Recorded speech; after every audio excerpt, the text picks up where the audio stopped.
This recording is brought to you by the British Council.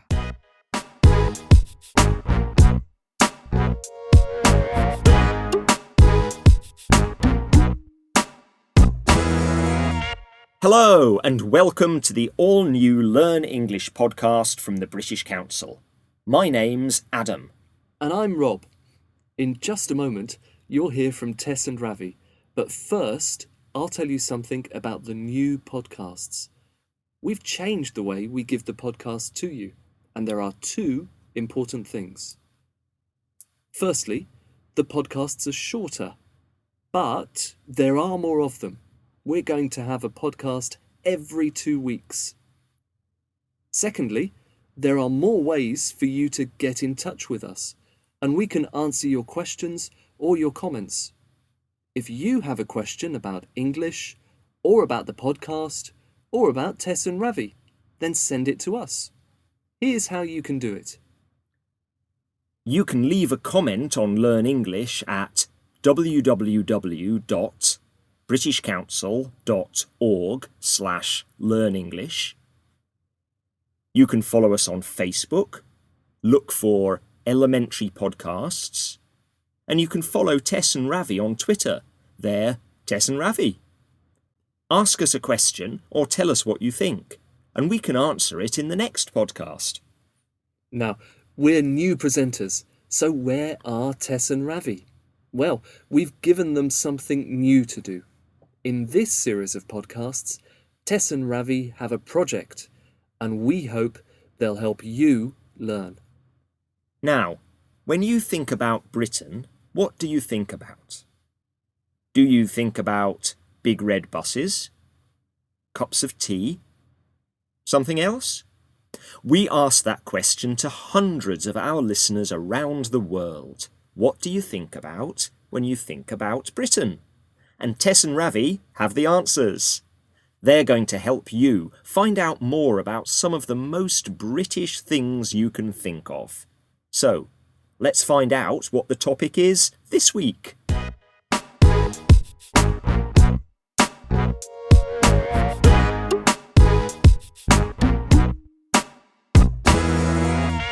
Hi everyone, I'm Ravi. And I'm Tess. And our job is to tell you about some of the things you think are typically British. In this series, we'll tell you about British weather, the royal family, British pets, lots of typical British things.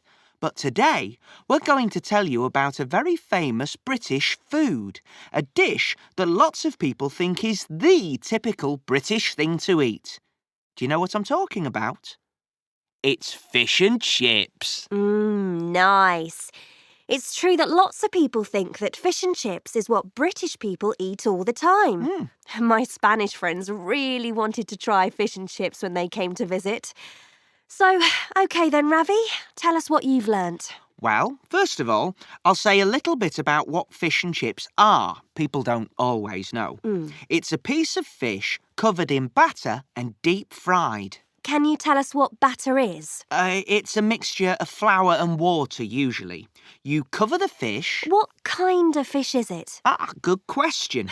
It can be different kinds of fish, but the most popular are cod and haddock, two fish that were very common in the sea around Britain. Are they not so common now? No, they aren't. But I'll talk about that in a minute. So, you cover the fish in batter and then you deep fry it. That means you cook it in a deep pan of very hot oil, vegetable oil usually. You cook the chips the same way. You deep fry the potatoes in very hot oil. And chips are chips, aren't they? Americans call them fries or French fries, but we call them chips. I think chips are sort of bigger and thicker than French fries, but yes, you're right.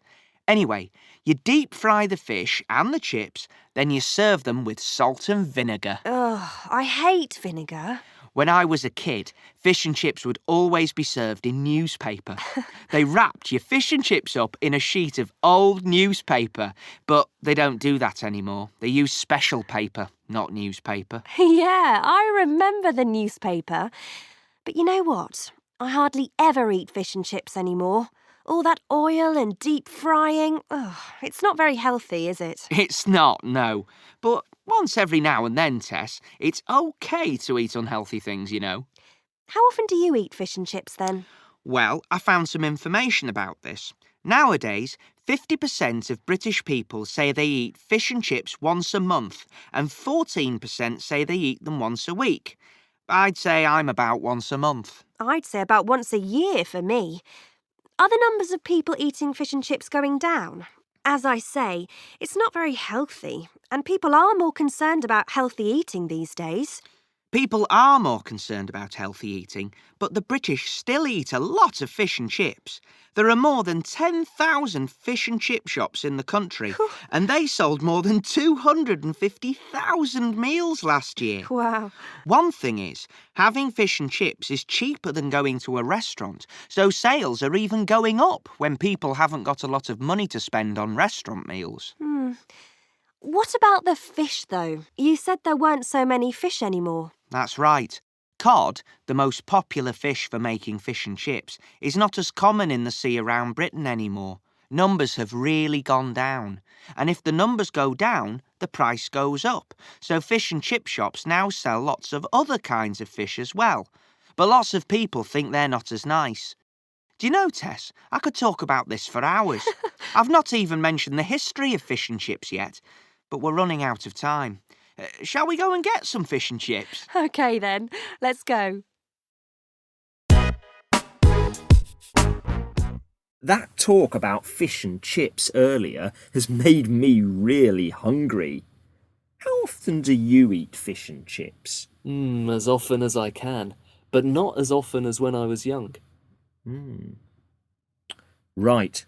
If you've listened to the Learn English podcast before, you might remember Tom the teacher. Tom talked about the English you heard in the podcast. Tom's not around this time. He's got a job teaching in China. But that doesn't mean we can't talk about what you heard. Listen to this. So, you cover the fish in batter and then you deep fry it. That means you cook it in a deep pan of very hot oil, vegetable oil usually. You cook the chips the same way. You deep fry the potatoes in very hot oil. Ravi talked about how to cook fish and chips. He said you cover the fish in batter and you deep fry it. Frying is a way of cooking something in oil. Olive oil, vegetable oil, or another kind of oil. What other ways of cooking are there? Oh, well, you can boil things, vegetables usually, in hot water. You can grill things, and you can bake things in an oven. And how about the language of preparing food? You can chop meat or vegetables, slice things, grate things like cheese. We'll put a list on the website for you, and you'll find some other activities and a transcript of what Tess and Ravi said. I'll tell you what would be great, though. Ravi told you how to cook fish and chips. The instructions on how to cook something are a recipe, and it would be great to hear some recipes from you. If you send them to us, we can put them on Learn English and on Tess and Ravi's Facebook page. Remember the ways you can get in touch with us? On Learn English, that's www.britishcouncil.org/learnenglish. On Twitter, Tess and Ravi. Or on Facebook, we're Elementary Podcasts on Facebook. Just time now to look at a couple of comments from Learn English and the Facebook page. Khalid Al-Busaidi said, I miss Tess and Ravi so much. Well, I hope you're happy you've got them back, Khalid. And lots of you are saying you want to improve your English. Jinhee, Manjit, Abner, lots of you. Well, we're here to help, and I hope we'll speak to you next time. We'd love to hear from you. That's all for now. Bye. Bye.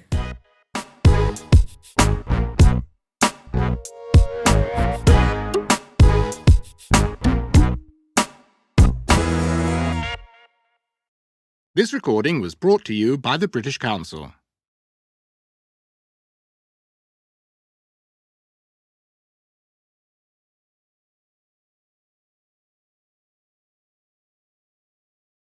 This recording is brought to you by the British Council.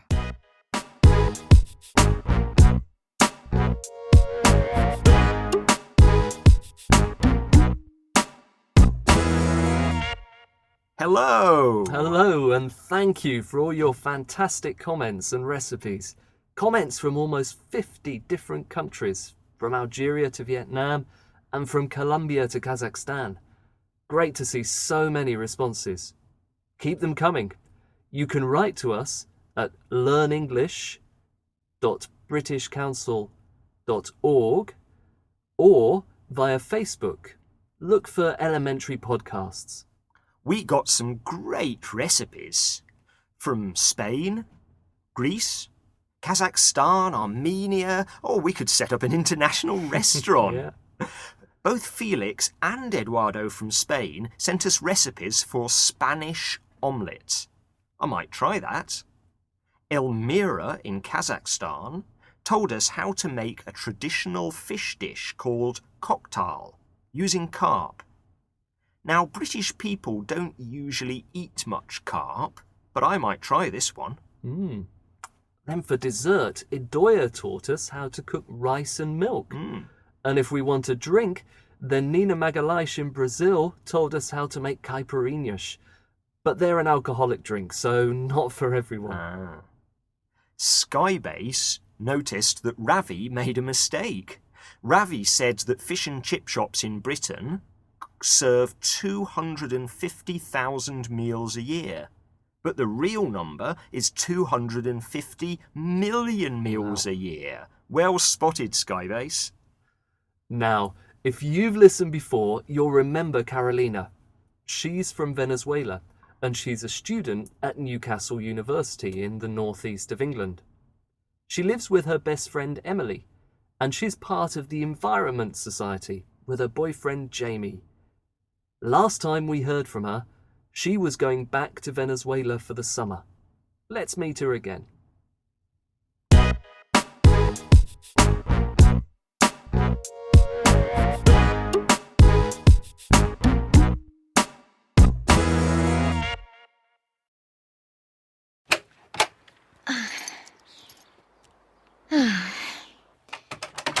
Hello?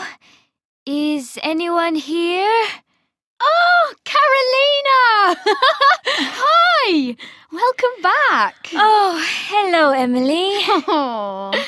Oh, It's so good to see you. you too.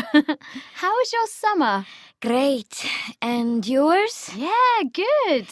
Oh, let me take my suitcase to my room and, take my clothes.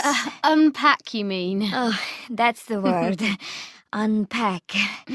I think I've forgotten a lot of English in the summer. I've only spoken Spanish. No English at all. Oh, don't worry.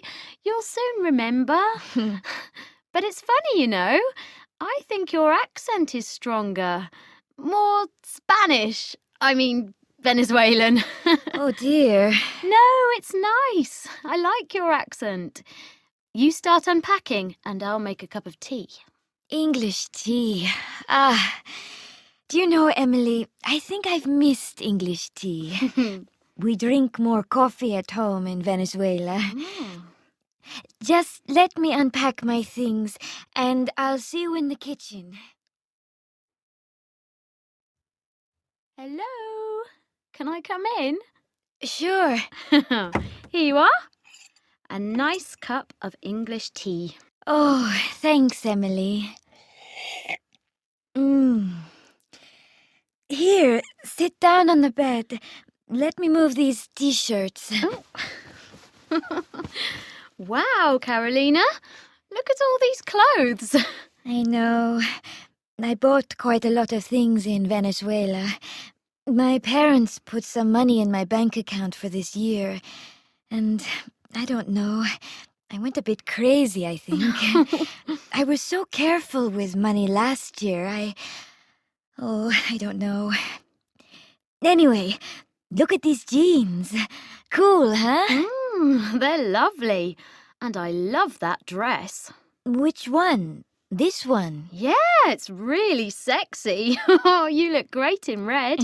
Yes. I think I'll wear it the first time I go out with Jamie. Oh. He's coming back tomorrow. Jamie, that's right. What happened between you two in the end?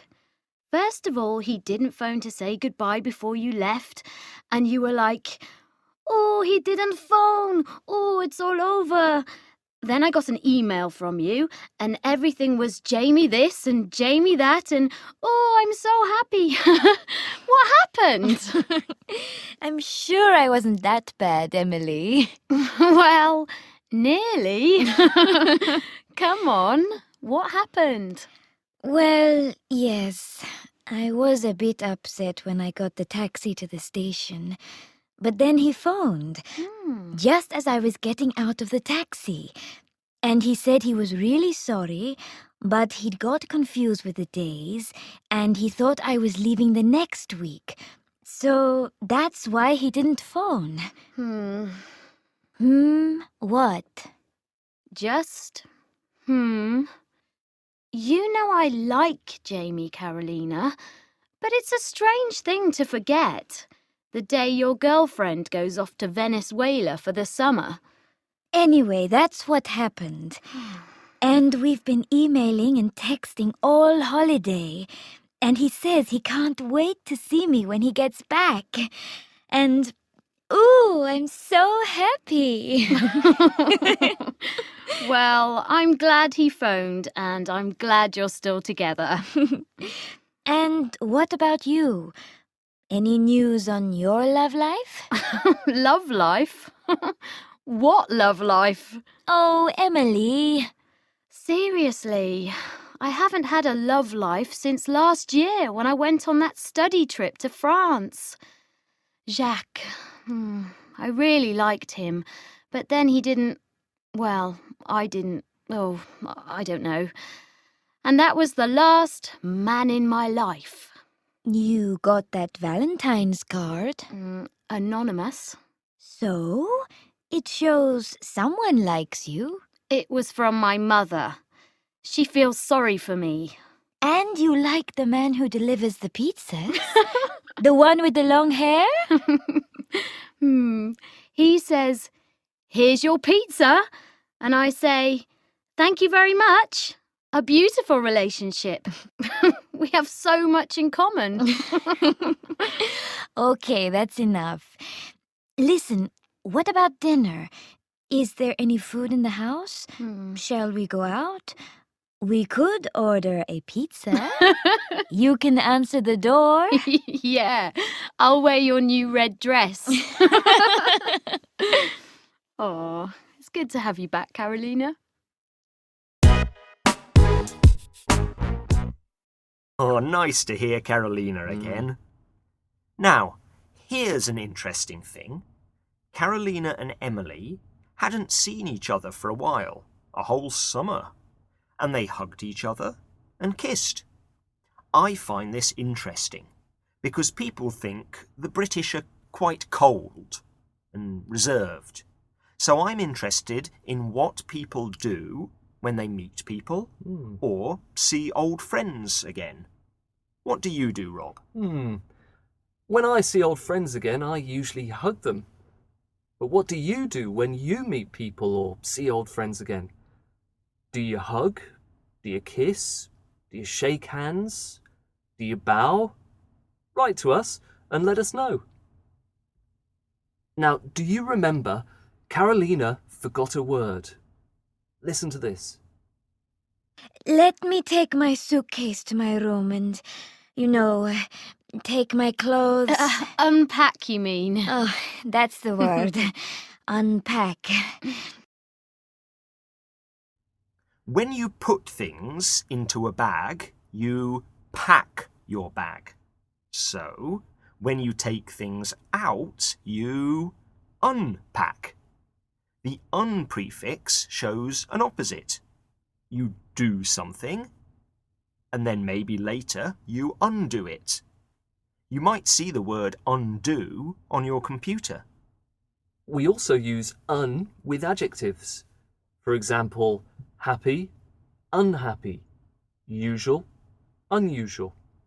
Look out for exercises about this on Learn English. But that's all we've got time for today.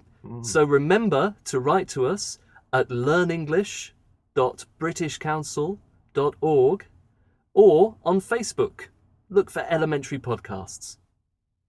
And you can look for Carolina, who will be starting her blog again on learnenglish.britishcouncil.org. Watch out to see what she writes there, and you can write to her too. We'll be back next time, and Tess and Ravi will be here again. So, until then, bye! Bye!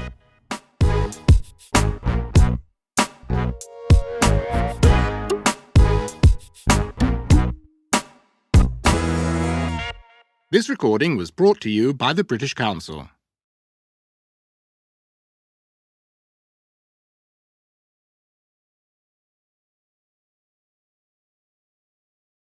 Hello, and welcome to this recording brought to you by the British Council.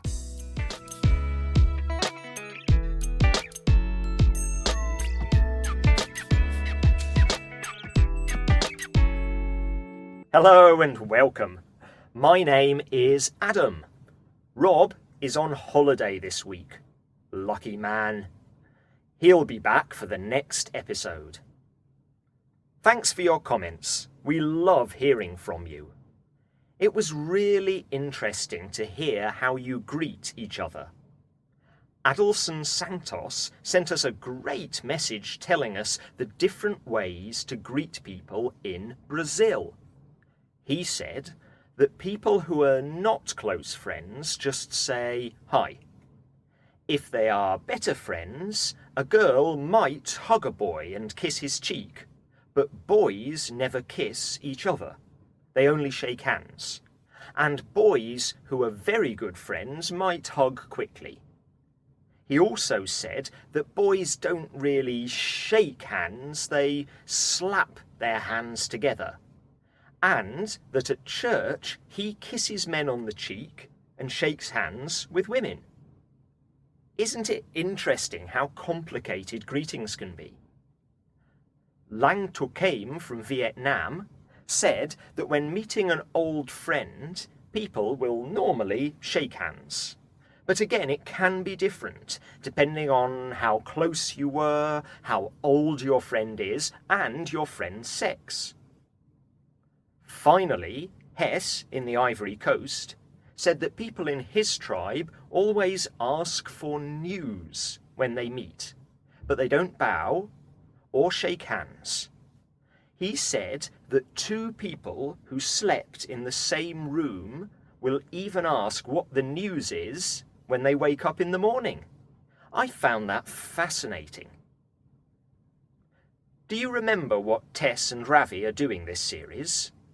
They are looking at all the things that people think about when they think about Britain. So, what's the topic today? Well, it's something that British people love to talk about. Can you guess what it is? Hi, everyone.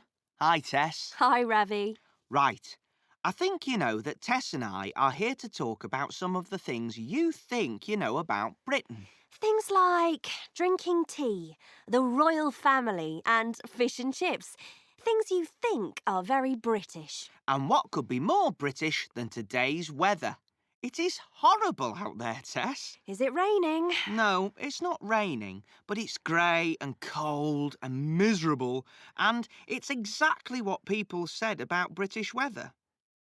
We asked our listeners around the world what they think about when they think about Britain, and lots of people said British weather. Do people think the weather here is bad? Well, they think it rains a lot, and it does. They think the summer is wet, and it often is. They say that... I don't think British weather is so bad, though, do you? I do today. It's true that we don't have very hot summers, but, we don't have very cold winters either. Britain's got a temperate climate. That means... A what climate? temperate climate. It means that we don't have extreme weather. We don't have very hot summers or very cold winters. But that also means that the weather is quite changeable. The weather changes quite often. Yeah, it can be raining, then 5 minutes later it's sunny, then it starts raining again. You never know what the weather is going to be like. But that's a good thing, Ravi. I like that. People sometimes say you can have 4 seasons in one day in Britain, and it's true. But how can you decide what clothes to wear, Tess? You don't know if it's going to be cold or hot or what... That's typical of you, Ravi. And because the weather does change quite a lot, that's why British people seem to talk about the weather so much. It's typical small talk, isn't it? The sort of thing you say to people when you're waiting for a bus or something. Nice day today, or I think it's going to rain later. That kind of thing. That's true. It's difficult to talk about the weather if the weather's the same every day. We say, I think it's going to rain later, because it usually is going to rain. It does rain a lot here. Oh, well, I don't know. I think it's about the same as other countries in the north of Europe. It's just that we get rain all year round rather than just in one season. Anyway, the rain means that we have beautiful green countryside. Lots of visitors love the countryside because it looks so green, and that's because of the rain. You know how I feel about the countryside, Tess, but I suppose it does look nice if you like that kind of thing. Lots of people do. I think the British countryside is beautiful, and so do lots of visitors. And it wouldn't look so green if we didn't have all that rain. I agree with Tess. I grew up in Scotland, and the weather there can be very changeable. You can have hot sun, snow, rain, and wind all in one day. People say, if you don't like the weather in Scotland, don't worry, just wait half an hour and it will change. Many people love talking about the weather, and there are lots of words about it. I think there are a lot more words to describe bad weather than good weather. Perhaps that's because when the weather is good, people are too busy enjoying themselves to discuss it. If it's dark, you can say that it's a grey day. Perhaps because there are lots of clouds covering all the sky, which means that it's overcast. That probably means that the weather is miserable and dull. If there's a very light rain that doesn't stop, then you can say it's drizzly. This sort of rain is called drizzle. If the clouds look like they will rain hard soon, then you can say there is an angry sky. Oh, it's so much fun complaining about the weather. Now you know why we do it. Write in and tell us about the climate in your country. Is it always the same, or does it change a lot? What are the best times of year and the worst? What temperature do you think is a hot day? And what temperature do you think is a cold day? You can leave your comments on Learn English, which is at www.britishcouncil.org/learnenglish, or on Facebook. We're at Elementary Podcasts. Look out for the next episode with more news about Carolina. Bye!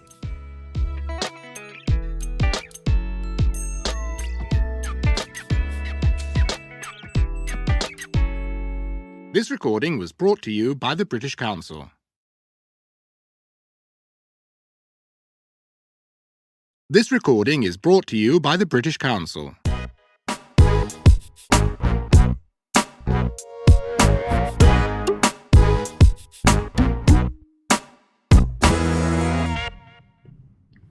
Hello! Welcome back, listeners. And welcome back, Rob. How was your holiday? Oh, it was really nice, Adam, thanks. I went to Slovenia and the weather was fantastic. Sounds great. And the comments you sent about the weather in your countries were great too. Many of you have very hot weather.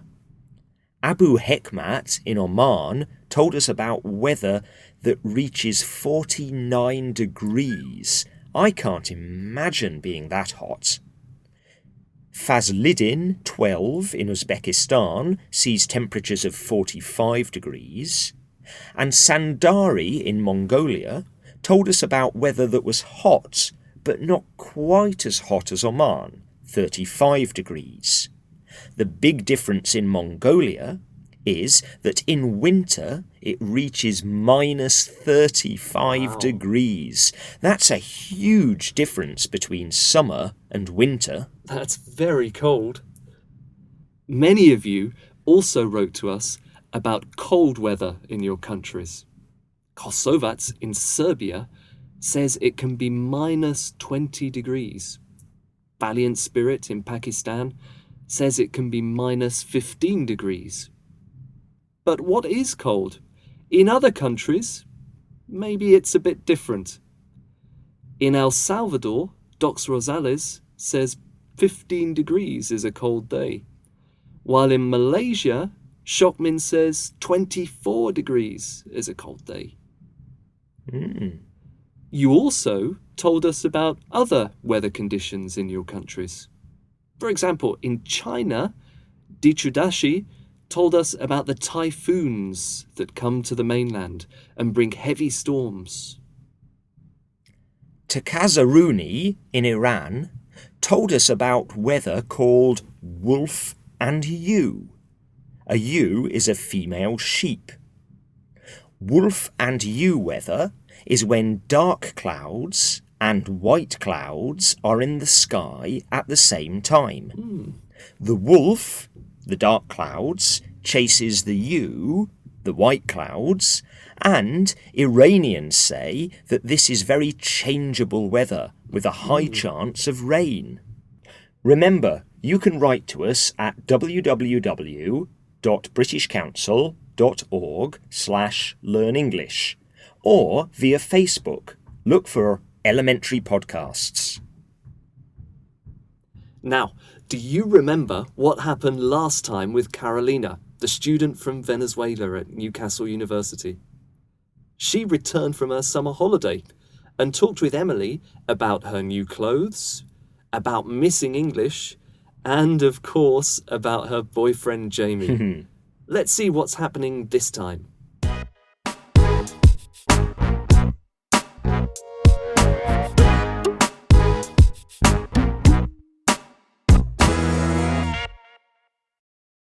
Let me see. Oh dear. Oh, no, that's not right. Emily, what's 70 times 12? What? What's 70 times 12? 10 times 70 is 700, and 2 times 70 is 140. So that makes 840.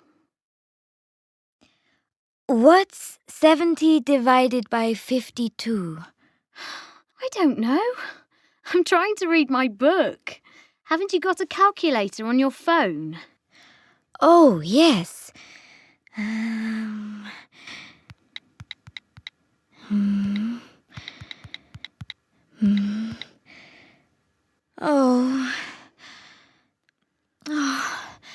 Oh dear. What's the matter, Carolina? Nothing. It doesn't sound like nothing. I can't read my book with your oh and oh. What's the problem? Well, I'm trying to work out my money. My money for the year. Your money for the year? And it's not very good. It's not very good. Well, I haven't got enough. You haven't got enough. Stop repeating everything I say. Sorry. I don't know what I'm going to do. Well, you did spend a lot of money in the summer, didn't you? You bought a lot of clothes and things. Yes, I did. And presents for my family and friends in Venezuela. Oh dear. So, how bad is it? A disaster. After I've paid my rent for this room, and the electricity and water, and my phone, and my travel card, well, there isn't very much left. How much? About £20 a week. Oh, £20 a week? You're doing it again. Sorry, but £20 a week? You can't live on that. You have to buy food and books. And go out sometimes. Can you ask your parents for some money? Oh, no. They've already given me a lot. I can't do that. What about... I'll go. It's probably Jamie.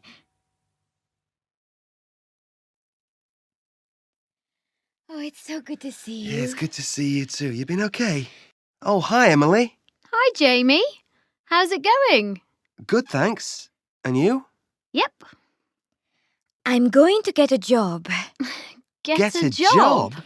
Now you're both doing it. I have to do something, Jamie.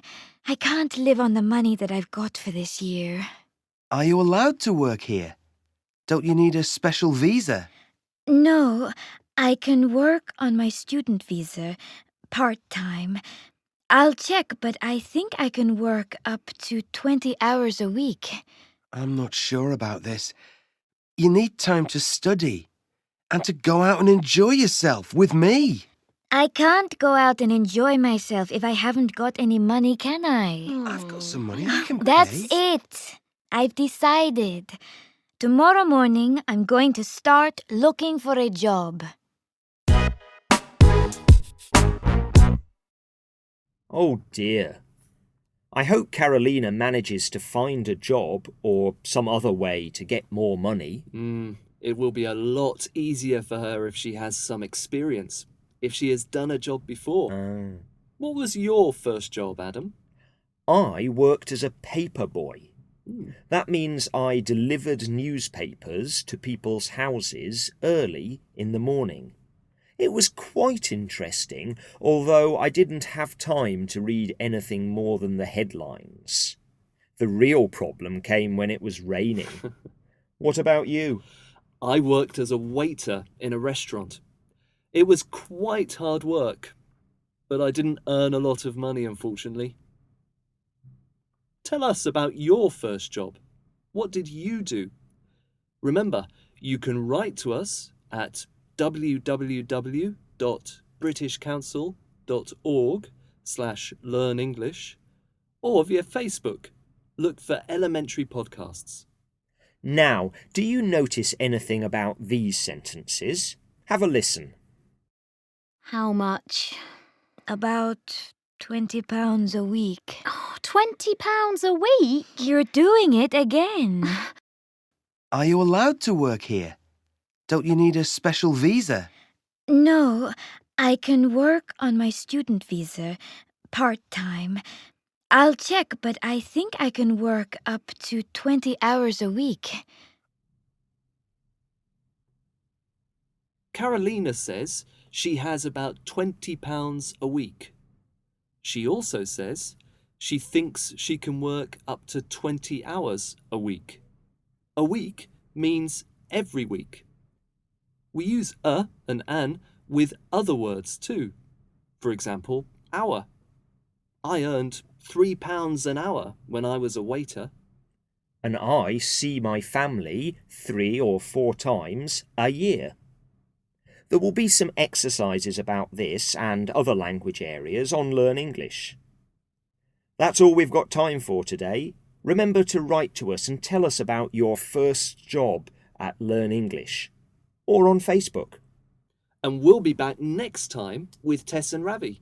So, until then, bye. Bye.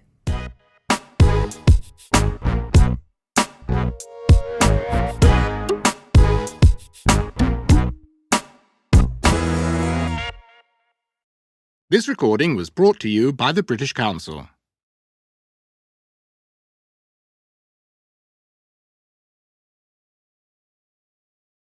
This recording is brought to you by the British Council.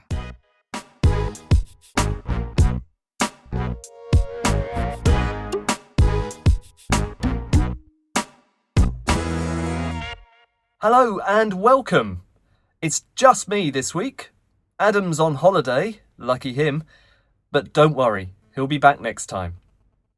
Now, thank you for writing with your stories about your first job. I love them. I think they're the best we've had so far. And it's really interesting to find out more about you. And what an educated lot of people you are too. We've got dentists like Lela in Lebanon, and some teachers like Sir Joe and Anjeska in Italy, and Ali Reza and Tika Zaruni in Iran are teachers too. And so many different stories as well. I liked Raz's story of using the first money she earned in Lithuania to go and see the sea. And Mac in Hong Kong gave his first salary to his mum. And you know what, Mac? That's exactly what I did too. So thanks again for your answers. I hope we can hear as many interesting stories this time. Remember, you can write to us at the website www.britishcouncil.org/learnenglish and via Facebook. Look for Elementary Podcasts. Now it's time to listen to Tess and Ravi. They're talking about something British, as usual, but this time it's not such good news.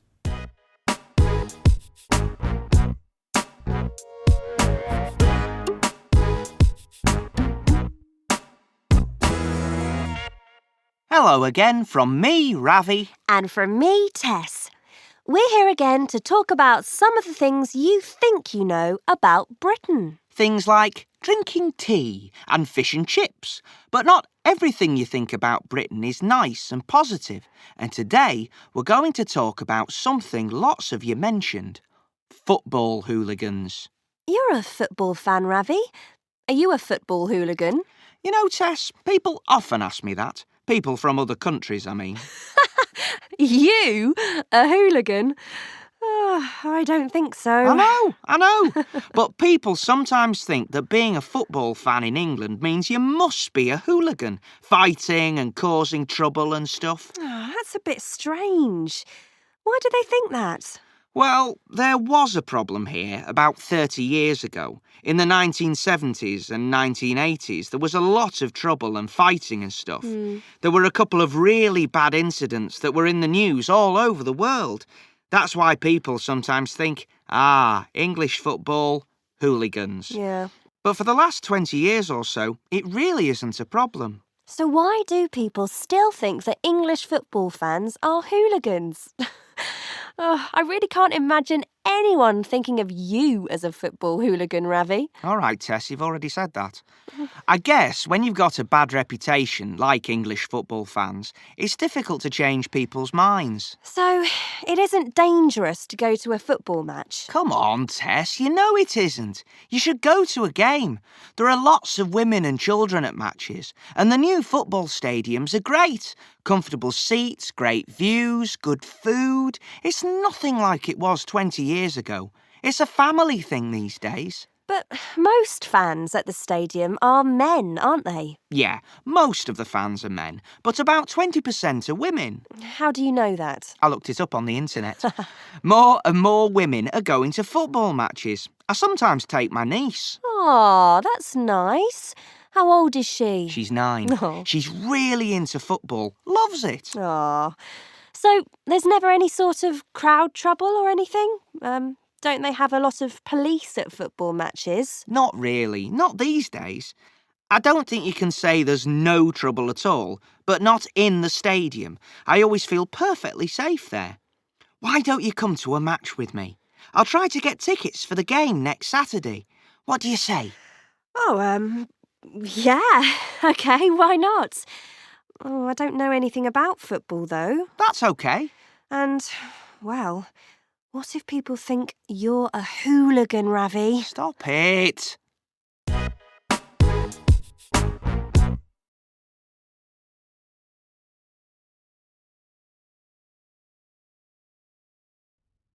So, what do you think? Did you think English football fans are hooligans? Like Ravi, I'm a football fan, and people often ask me if all football fans in England are hooligans. And of course, my answer is they're not. English football seems to be really popular all over the world. My team are Aston Villa, and they're probably not as famous as some other teams in England, like Manchester United or Chelsea or Liverpool. How about football teams in your country? Do you support a team? Let us know which one. And tell us about football fans in your country too. What do they do? And if you don't like football, and I know a lot of people don't, write and tell us why not.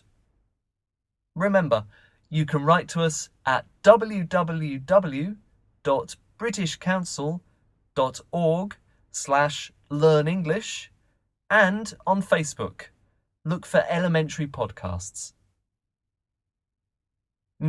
Before I go, a quick word about some of the things Tess and Ravi talked about when they talked about football. Ravi talked about stadiums, the places where football matches are played. We talk about a football match between two teams. I'm sure you know more football words like score a goal, for example. In fact, the British Council has a website all about football and English. It's called Premier Skills. I'll give you the address for that. It's www.britishcouncil.org/Premier Skills. One more thing. Listen to this. More and more women are going to football matches. I sometimes take my niece. More and more women. More and more people. Why are there two mores? Well, just because. We do this quite often in English. Lots and lots of people go to football matches. London is getting bigger and bigger. Prices seem to be going up and up. It's quite nice, isn't it? Well, that's it for this week. Remember to write to us via the Learn English website or Facebook. And Adam and I will be back next time, and we'll be here with Carolina. And the question is, will she have a new job? Find out next time. Bye.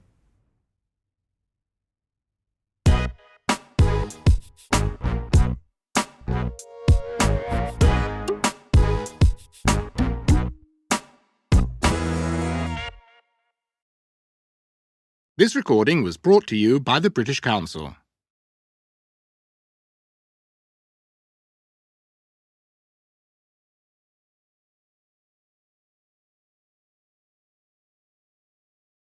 This recording is brought to you by the British Council.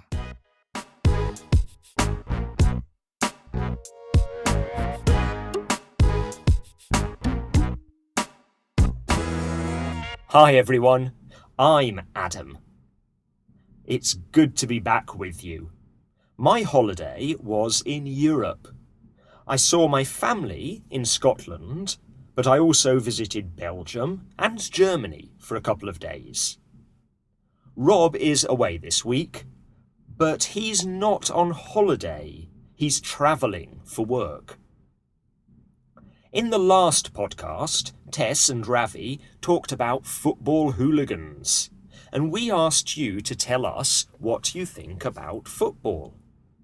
Well, I'm a bit surprised by your answers.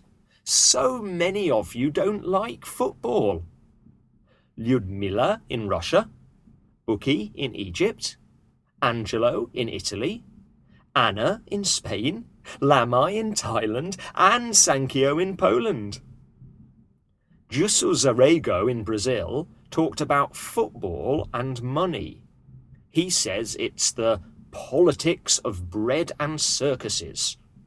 One of you even said football is for donkeys. I'd better not say his name. Not all of you hate football, though. We had fans of Flamengo in Brazil, Galatasaray in Turkey, Santiago Wanderers in Chile, and Wang Man Hang in Taiwan is a big fan of Arsenal in England. Thanks for all your comments about football. There are so many that we can't mention them all, but we love reading them. And we're happy too that you're still adding comments to the other questions we asked you. Sunghun, who's from Korea but lives in Australia, told us a very nice first job story and advised us, I hope that everyone calls their parents today and says, I love you.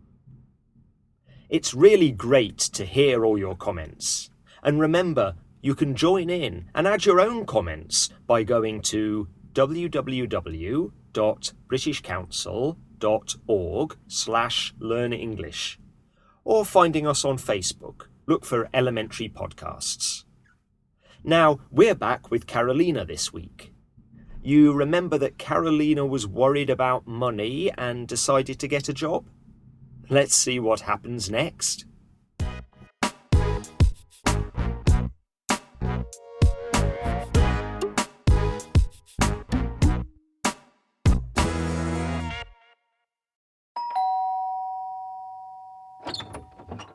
Oh, hi, Jamie. I was just going out. Hi, Emily. Is Carolina in? Yeah, go on in. She's in the kitchen. Oh, but she's on the phone. She's found a job. Already? Yeah, that convenience store at the university. You know, the one that's open all day Sunday. They want part-time staff. Well, she hasn't got it yet. She's speaking to the manager now. Anyway, I must go. See you.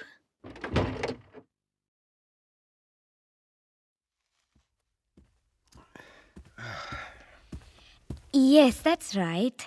I'm a student. From Venezuela. Yes, I think my English is okay. Say it's good. Very good. Good, actually. It's very good. Come in and talk to you. Yes, of course I can. I'm free tomorrow morning. Now. Come and see you now. Say yes. What's the matter? Okay, yes, of course. Now. 10:30. Okay. Thank you very much. Goodbye. Oh, Jamie, he wants me to go and talk to him. Now. Well, of course he does. Well, yes, of course, but now? What am I going to wear? I need to print out my CV. Oh, dear. And I should write a list of questions. Whoa, calm down. This isn't going to be a formal job interview. No. He won't want to see a CV. He only wants to see you and talk to you before he decides. Are you sure? Pretty sure. And what you're wearing now is fine. Shouldn't I wear a suit? Carolina, it's the convenience store at the university, not an international bank. Oh, okay. How many hours is the job? He said 15 hours a week. And which days? Is it weekends, evenings? Oh, I don't know yet. Think about this carefully, Carolina. If you're working in the evenings and at weekends, when are you going to study? And when are we going to see each other? I have to get a job, Jamie. Well, I'd better go. I mustn't be late. Okay. I'll walk to the bus stop with you. And good luck, okay? Thanks. So, Miss Del Barco, you've never worked in a shop before? No, I haven't. But I know I can do it. It isn't easy in this shop. We sell food, cigarettes, alcohol, newspapers, everything. And it can get very busy. You need to be quick. Think fast. Be efficient. Oh, yes, I can do that. Definitely. Are you good with money? Good with numbers? Oh, yes. Very good. And your visa says you can work here? Yes, I can show you. Here it is. I need someone to start immediately. Yes, of course. Okay, the job's yours. Oh, thank you. Thursday evening, Friday evening and Saturday from 4 till midnight. See you on Thursday at 6:30. Okay, I'll be here. Thank you very much.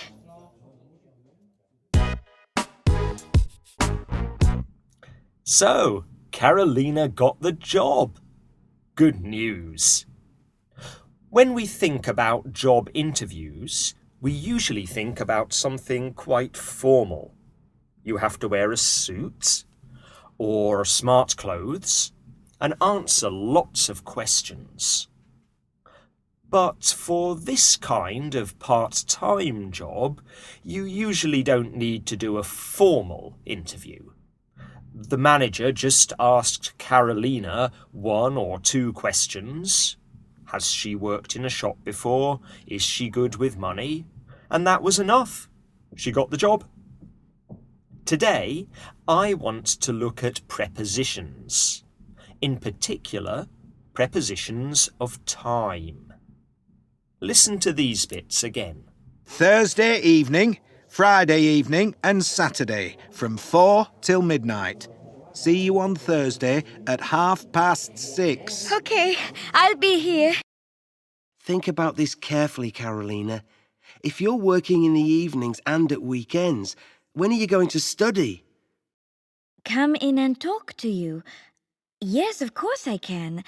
I'm free tomorrow morning. The manager said, see you on Thursday at 6 o'clock. Why is it on Thursday but at 6 o'clock? And at weekends and in the evenings, does it seem a bit confusing? Well, we use at with times at 6 o'clock, with the weekend and with night. We use on with days on Monday and with dates on the 25th of April. And we use in with months in September, with seasons in summer, and with parts of the day in the morning. There are also times when we don't use a preposition at all, with tomorrow and yesterday. I'll see you tomorrow morning. And with next and last. See you next time. If you find it difficult, try the exercises with this podcast. They'll help you practice. You might need to use some of these prepositions when you write to us this time. I'd like you to tell us about your favourite time of day.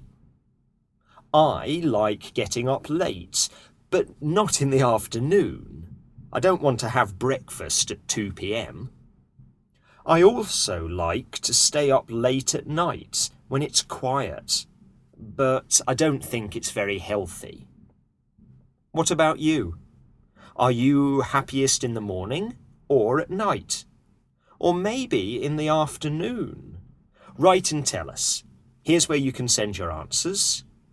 www.britishcouncil.org/learnenglish, or on Facebook, look for Elementary Podcasts.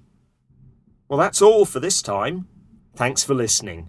We'll be back with Tess and Ravi in the next podcast. See you soon.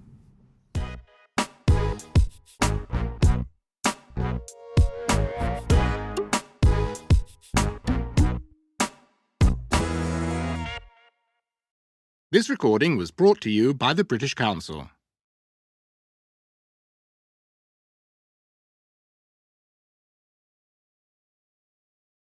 This recording is brought to you by the British Council.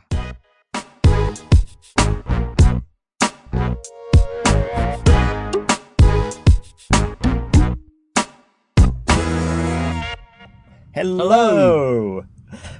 I'm Adam. And I'm Rob. Welcome back, Rob. Thanks very much. How was your trip? It went very well, thank you. And welcome listeners to episode 7 of Learn English Elementary Podcasts. Once again, thanks for all your comments. Great to read them as usual. You remember that we asked you about your favourite time of day. I said that my favourite time was night. A few of you agreed. Jakub in Turkey, Madeira in Russia, who likes to go dancing at night, and Sergio in Italy, who said, I love the night too, Adam, even though it's not healthy. After spending a day working, eventually the night is my own time, in which, when my wife and daughter sweetly sleep, I can read what I want, listen to my favourite music, write my physics books, watch sci-fi movies and so on. To wake up in the morning becomes really tough, but this is the way I feel alive. That's a very nice comment, Sergio. But you're in the minority. There are more people who prefer the morning. Too many to mention all of you, but let's have a look at some of them. Emin, in Turkey, says it's the very early morning when most people are asleep and there is a soothing and peaceful silence. It's a little difficult to wake up very early, but I think there is no moment in the world that makes me feel better than that. Lamai in Thailand agrees. My happiest time of day is in the morning. I get up at 5:30 a.m. with the singing of the birds in the trees near my house, and then, with a cup of coffee, I walk in my garden, fresh and at peace. Sounds lovely. It does. FRG likes breakfast time, but I think that's because he likes breakfast. Bayuka, who's in the UK, likes mornings, but not Monday mornings when she starts work again. Last word to Mohammed in Iraq.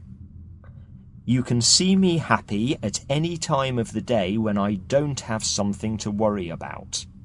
For example, when I'm off work, considering I'm a junior doctor working in a public hospital in Baghdad.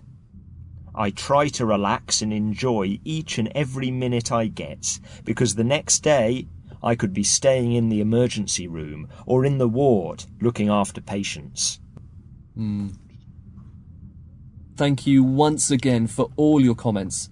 And remember, you can join in and add your own comments by going to www.britishcouncil.org/learnenglish or by finding us on Facebook. Look for Elementary Podcasts. Okay, Tess and Ravi are back. Before you listen to them, do you know what a queue is?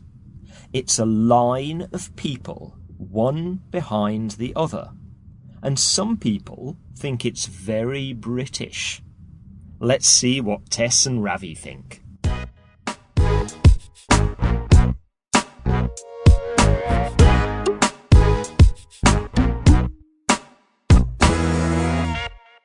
Hello again, I'm Tess. And I'm Ravi. And as usual, we're going to talk about something you think you know about Britain.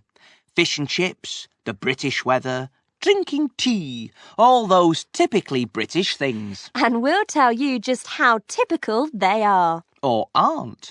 All the things we talk about were suggested by you, our listeners.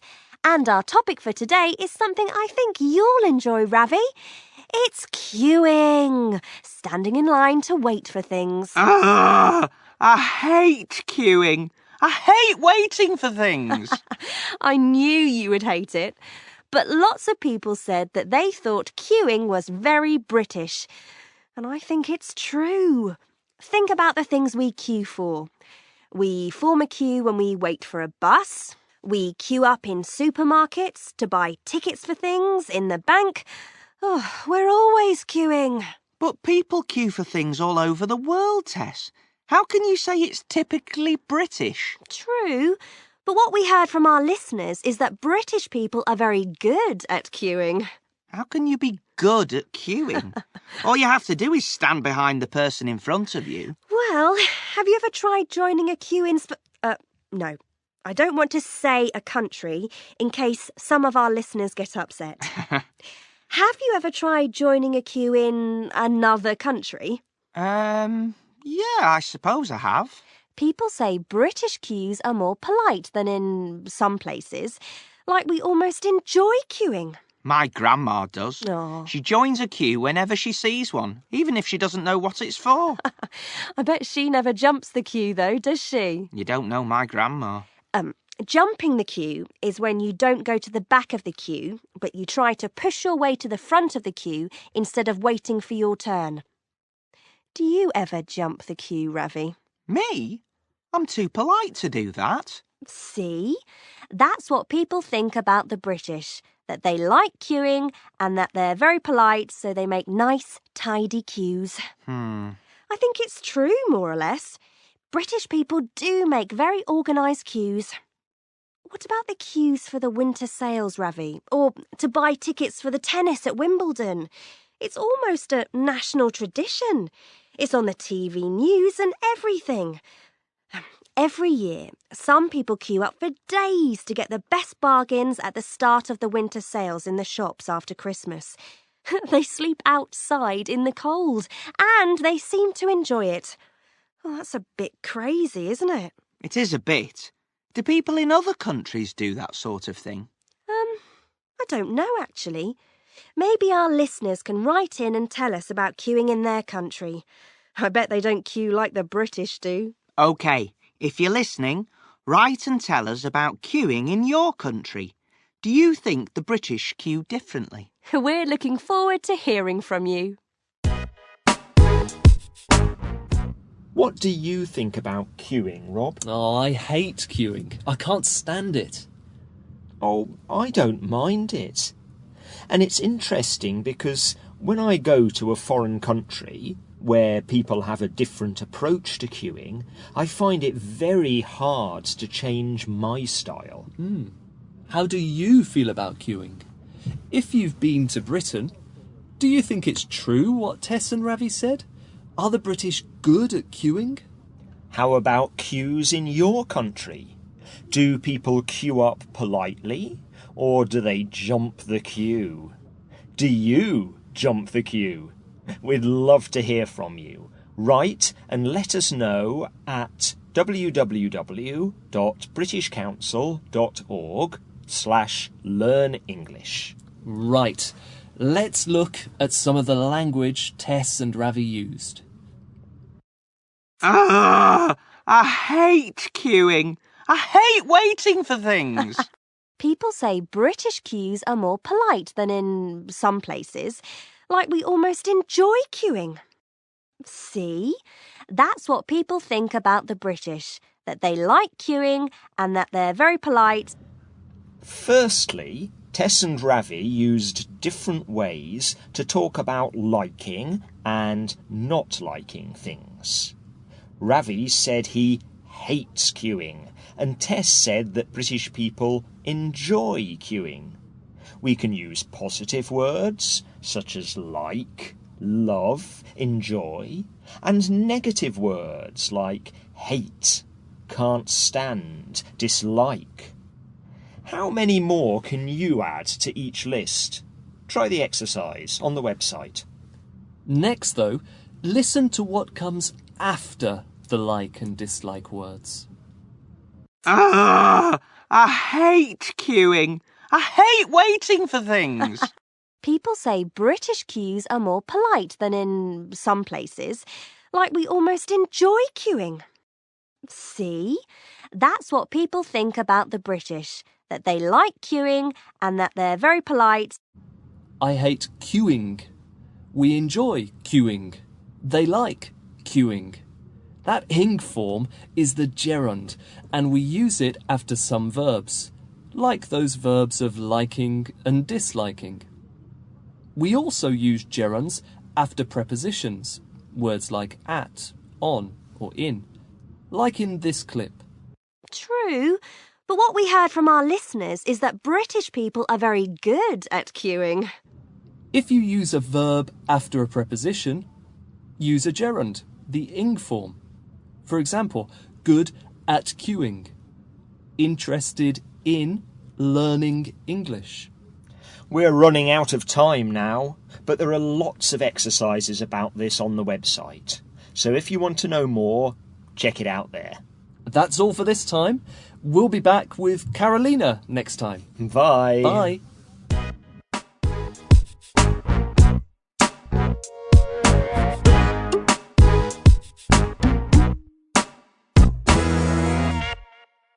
This recording was brought to you by the British Council.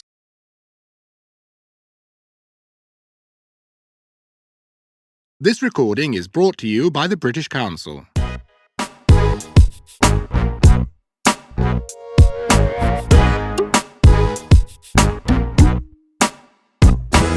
Hello. Hello. Welcome back. I'm Adam. And I'm Rob. And welcome to episode 8 of our podcast. This week, we'll hear from Carolina again, and Jamie's got some exciting news. But first, we'll take a look at your comments from the last podcast.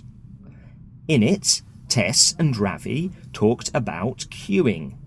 Lots of people around the world think that queuing is a very British thing to do.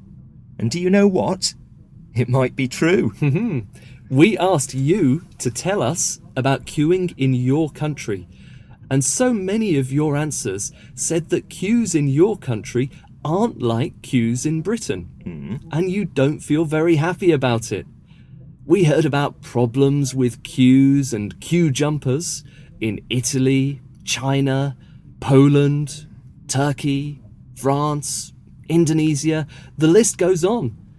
But none of you said that you ever jumped the queue. None of you except one person, Kiran Kumar in India, who admits that he used to jump the queue when he was young. Very honest of you, Kiran Kumar. Very honest. Silfida says that queuing in Spain is almost a national sport, like football.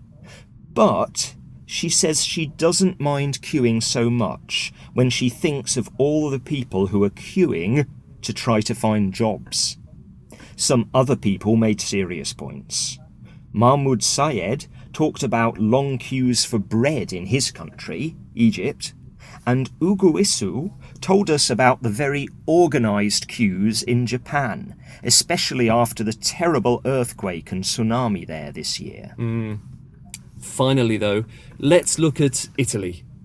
Our old podcast friend Sergio talked about new creative ways of queue jumping. And Angelo Scalisi talked about Italian people acting differently when they're in Britain.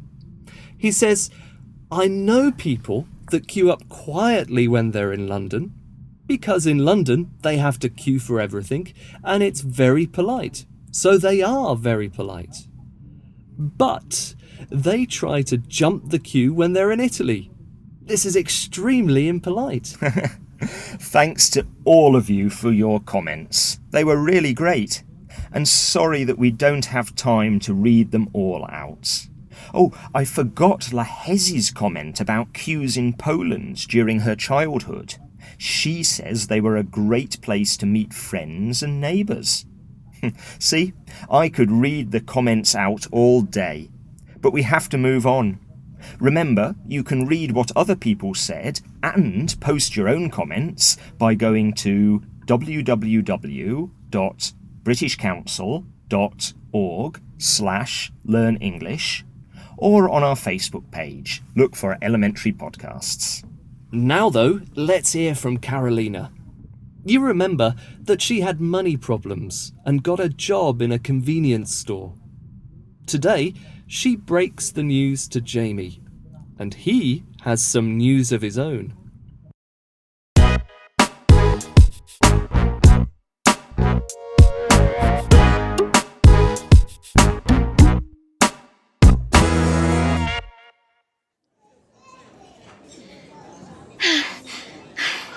Hi. Oh, phew. What's up? Nothing's up. I'm excited. I've got the job. The one in the convenience store. I start on Thursday. Oh, Jamie, I'm so happy. Well done. That's great news. He said he wants someone who can work hard and be efficient. And I said I can. And he said, okay. And then he said, the job's yours. See you on Thursday. Yes? Oh, a coffee, please. Black. Same for me, please. 2 coffees. Anything else? No, thanks. No, thanks. I can't wait to tell Emily. I start on Thursday. Yeah, you said that. What time on Thursday? I start at 6:30. 6:30? Until? Until 10 o'clock. Until 10 o'clock? Yes. Why? What's the matter? The Conservation Society? We meet in the pub every Thursday at 8. Oh, Jamie, I'm sorry. I wasn't thinking about the meetings. Obviously. This job is very important, Jamie. You can still go to the conservation meetings. You've got friends there. Ivan and Henry and the others. And I'm sure Layla will be happy to keep you company. Don't start with the Layla thing. Layla's a friend, that's all. As you know. 2 coffees. Thanks. Thanks. So, what about the other days? What are your working hours? Thursday evening, Friday evening, and Saturday from 4 till midnight. Until midnight on Saturday? That's terrible. I'm never gonna see you. We've got the other evenings and all day Sunday. Well, I've got some news too. We're starting a band. A band? A music band? Yes. A music band? Like playing guitars and singing? Yes, that's the idea. What's so funny? Nothing. I'm sorry. I just didn't know that you... I mean, you've never said that you could sing or anything. Well, I can. And I can play the guitar. Well, I'm not brilliant, but it's something I really want to do. And so do the others. Who are the others? Not Henry and Ivan. No. You don't know them. There's a guy from my course and a guy who works in the bookshop near my place and his brother. It's going to be really cool. Wow, that's great. Yeah. But the bad news is our practice day is Sunday. The bookshop's closed and we can use the back room. So Sunday is the only day that you're free and I'm busy. Oh. Well, we can... perhaps I can come and watch you practice sometimes. I'm happy about the band. What are you going to call it? I haven't decided yet. Any suggestions welcome. You never know. We might be rich and famous one day.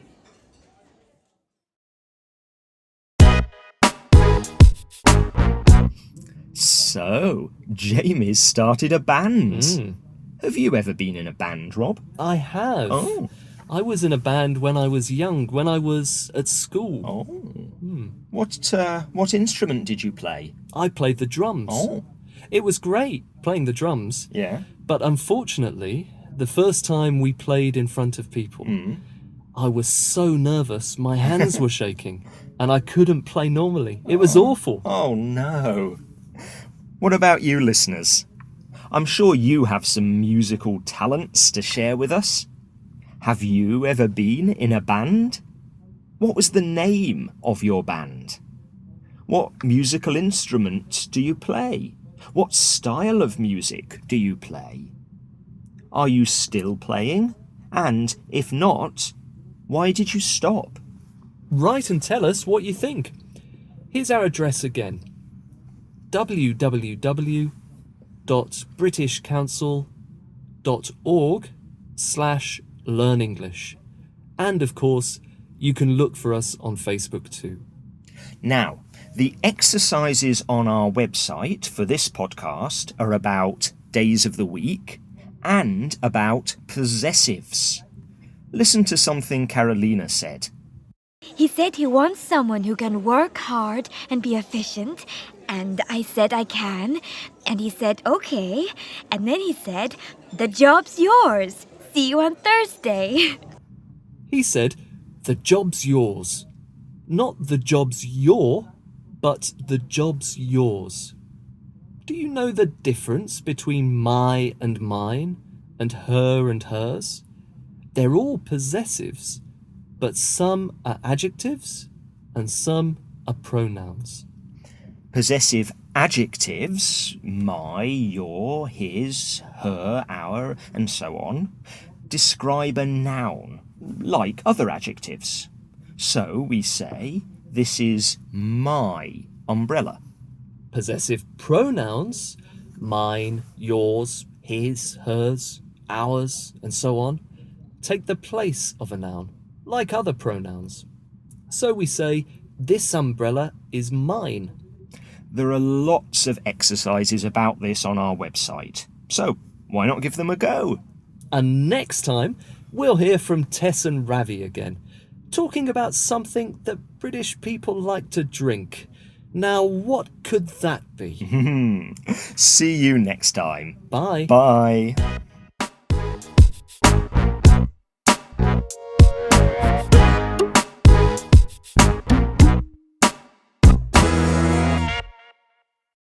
This recording was brought to you by the British Council.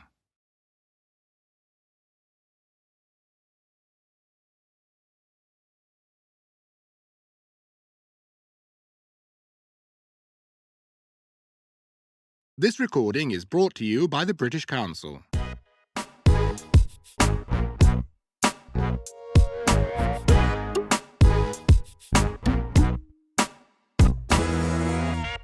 Hello. Hi. I'm Adam. And I'm Rob. And welcome to episode 9 of our podcast. We're going to hear from Tess and Ravi in a little while. They'll be talking about a very British drink. Any idea what it is? But first, let's have a look at some of your comments on the last podcast, where we discovered some great new bands. Milky Way, Ashbobolyantish, that's the Bubble Girls in English, Hope, Dead Flowers, and The Mixture. They're all bands that our listeners have been part of, so remember those names. That's right. We asked you for your musical memories. And we've got lots of talented musicians listening to the podcast. We've got guitarists like Mandana in Iran and Azeri Boy in Azerbaijan. We've got a trumpeter, João Oliveira in Portugal. Estras and Nat Viegas in Brazil are both drummers, and so is Flautas in Mexico. Nana Adele in Egypt plays the accordion. And Guiso Zarego in Brazil plays the saxophone. I think we should put together an elementary podcast band. We need a singer, though. How about Carla Lara 7 in Mexico? Carla says, "A musician told me that it is easier to play a guitar than to be a good singer, because in order to have a good voice, you have to be born like that.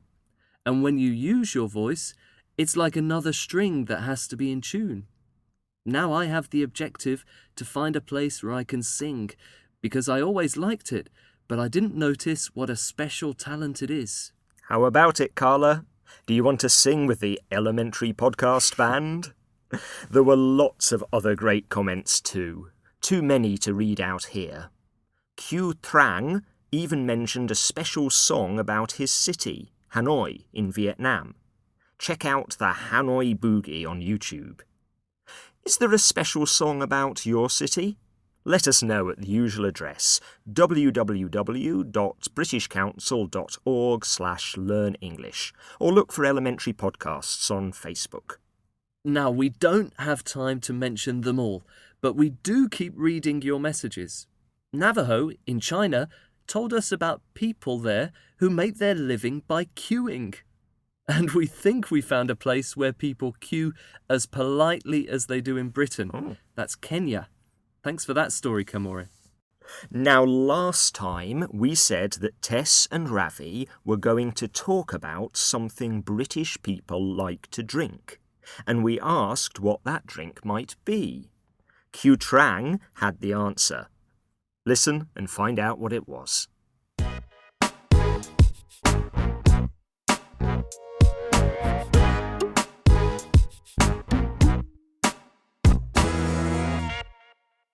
Hi there, everyone.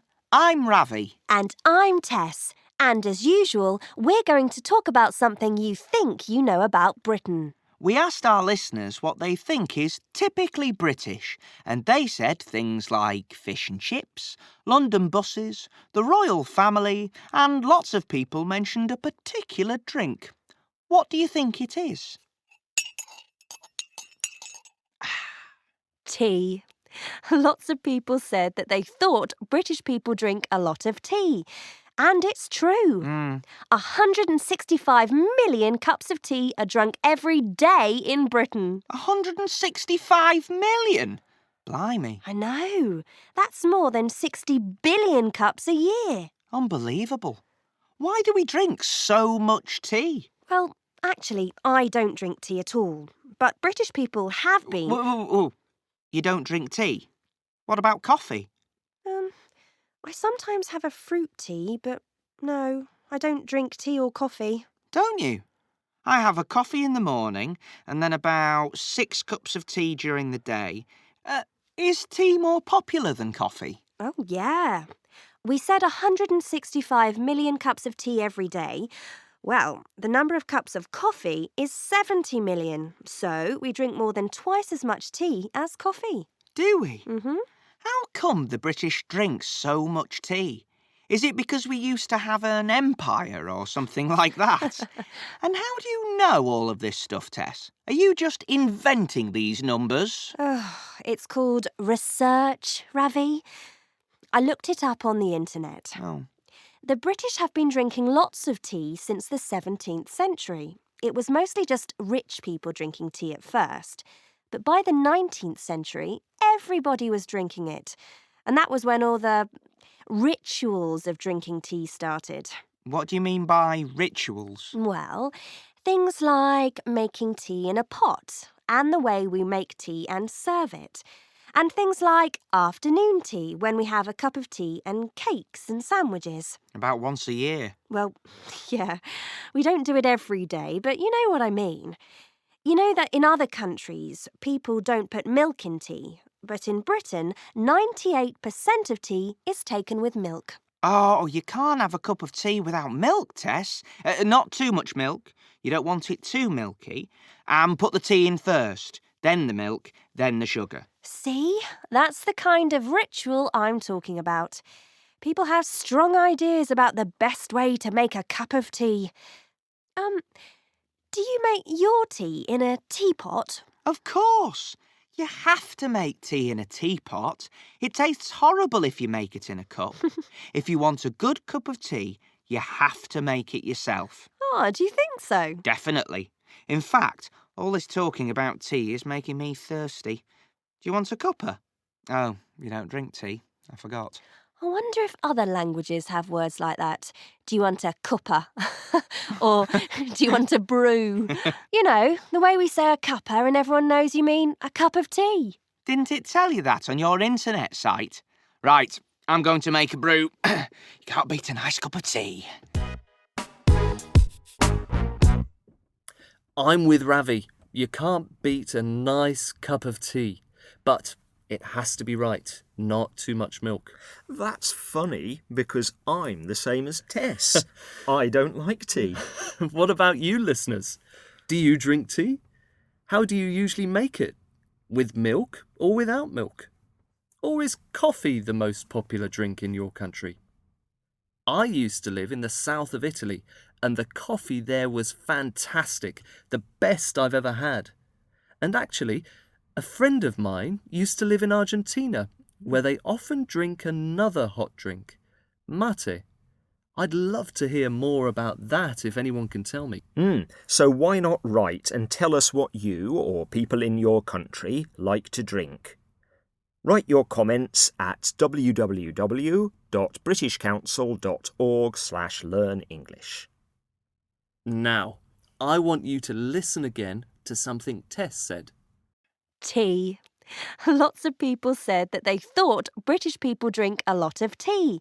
And it's true. 165 million cups of tea are drunk every day in Britain.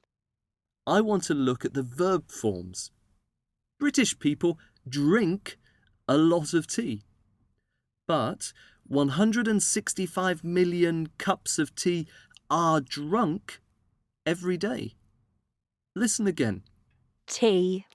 Lots of people said that they thought British people drink a lot of tea. And it's true. 165 million cups of tea are drunk every day in Britain. Why is it British people drink tea, but lots of cups of tea are drunk every day? The second one is passive. Who drinks all those cups of tea? British people, I suppose, but the sentence is about cups of tea, not British people. So the verb is passive. Be with the past participle. Are drunk. Listen to another example. You know that in other countries, people don't put milk in tea, but in Britain, 98% of tea is taken with milk. People don't put milk in tea. Active. But 98% of tea is taken with milk. Passive. Is taken. There are lots of activities on our website to tell you more about the passive and how we form it and use it. Give them a go. And there are also exercises about short questions like this. I sometimes have a fruit tea, but no, I don't drink tea or coffee. Don't you?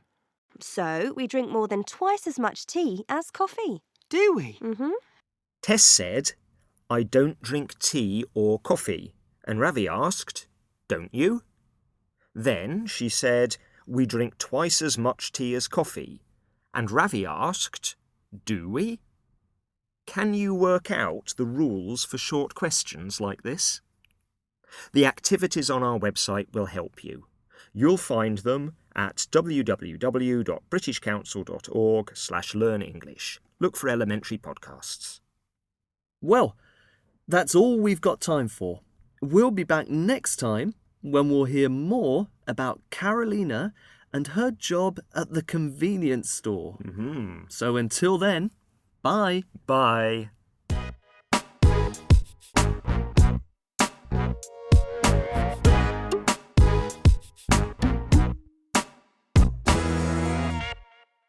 This recording was brought to you by the British Council.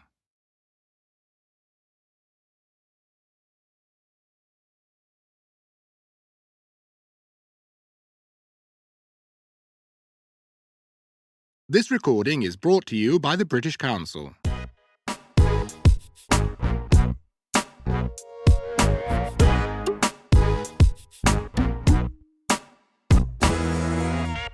Hello. Hello. I'm Rob. And I'm Adam. Welcome to episode 10 of the podcast. In a moment, we're going to hear from Carolina again. There's a new friend for her and Emily today. But first, as usual, we're going to take a look at some of your messages and comments. Tess and Ravi talked about tea and the British habit of drinking tea. A lot of tea. 165 million cups of tea every day. We asked what the most popular drink was in your country. And for lots of you, it's tea too.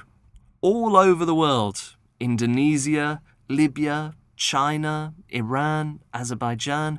You're all drinking lots of tea. And so many different kinds of tea. We heard about black tea and red tea in Tunisia, green tea in Japan, mint tea in Egypt, lotus tea and iced tea in Vietnam. And how about this from Shuvanyan in Nepal? He says, most people in Nepal are used to drinking milk tea, which is made by mixing milk, sugar, fermented tea granules and spices. The spices mostly include ginger, black pepper and cardamom. However, people living in the Himalaya region mostly take salty tea, tea made with milk and butter. Tea with milk and butter. I'm not sure I like the sound of that. Well, I've tried tea in a Nepali restaurant and it was milky and sweet, not salty. So, the English aren't the only tea drinkers. You drink it everywhere. But you're also drinking lots of coffee. In Italy, of course, but also in Latin America, Mexico, Brazil, and this is Franklin from Colombia. I'm Franklin, and I'm from Colombia, the country of coffee. A lot of people around the world know that the best coffee is produced in Colombia, and it is recognized for its flavor and fragrance. Many cities around the world have shops selling coffee from Colombia. The best coffee in the world? Maybe some of our Brazilian listeners disagree. We also heard about mate in Argentina, thanks Vences, lassi in India, and Carla Lara, the singer in our podcast band, told us about champurrado and ponche in Mexico. Wool from South Sudan told us that milk is the most popular drink there. Thanks everyone for all your comments. We love reading them, and we hope you read each other's comments too. Remember that you can send comments to us at www.britishcouncil.org/learnenglish. Look for elementary podcasts. Also, keep an eye on our Facebook page.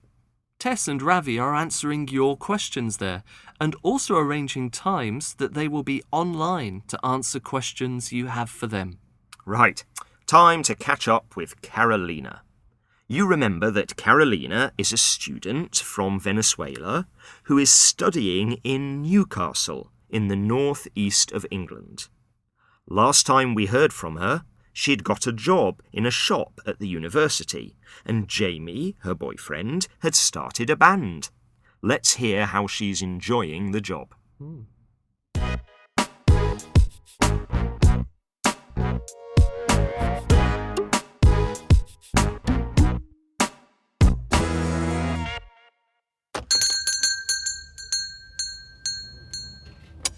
Hello. Hello, Emily.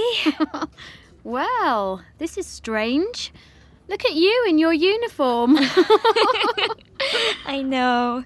It's horrible, isn't it? Oh. So, how are you getting on? Are you enjoying it? It's okay. Just okay. Well, you know it can get really, really busy. And if I'm here on my own... yesterday was awful. Oh, are you here alone all the time?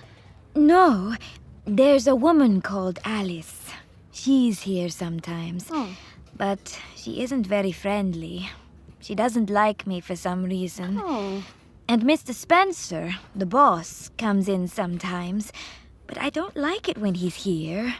It makes me nervous. Oh, so you prefer it when you're here alone? Well, I told you I get nervous.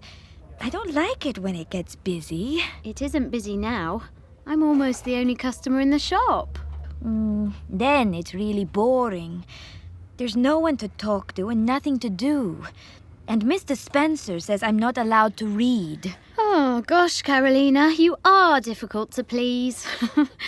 You don't like being with Alice or Mr. Spencer. You don't like being alone. You don't like it when it's busy. And you don't like it when it's quiet. What do you want? Do you really hate this job? No, I don't hate it. I'm just not enjoying it very much. Oh, cheer up. It'll get better. You just need a bit more experience. Yes, I know. Why don't we go to the cinema tomorrow? You don't work on Sunday, do you? Actually, I'm going to the cinema with Jamie tomorrow after his band practice. Oh, yeah, the band. Have they got a name yet? No, not yet. Let's all go to the cinema together. You come too. Jamie would like to see you. Okay, I'd like to. If you're sure you don't mind. What are you going to see? I don't know. Jamie said it's a great film. It's on at the shopping centre, so we'll meet there. What time? About 7? Outside the cinema, next to the ticket office. Okay, I have to go. I'll probably be in bed when you get home. What time is it now? 7:15. Oh, only 5 more hours to go. Oh.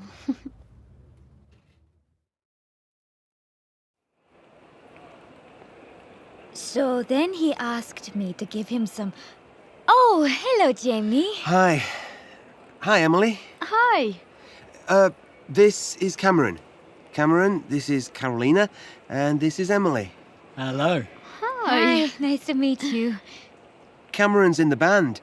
He's the lead singer. Oh, cool. Well, I do my best. Oh.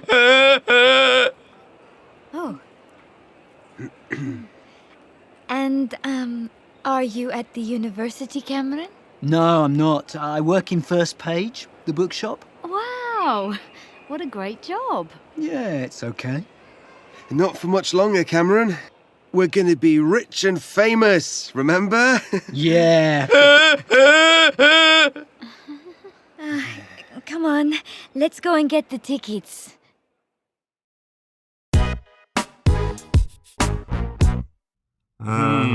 That's an interesting laugh. Carolina doesn't seem to be enjoying her job very much. I used to work in a shop when I was a student, and it can be pretty boring. I'm lucky these days that I enjoy my job so much. I like meeting my students, I like teaching, I love languages. I really like reading and answering people's comments on the Learn English website. What about you, listeners? Do you like your job? Or your studies? Or your school? You all told us about your first jobs, but now we'd like to hear what you like or what you don't like about your job. Is it interesting and exciting? Or is it boring and badly paid? Write and let us know. And don't worry, we won't tell your boss what you said. Now, did you hear the conversation when Carolina and Emily met Cameron? Listen again. So then he asked me to give him some... Oh, hello, Jamie. Hi.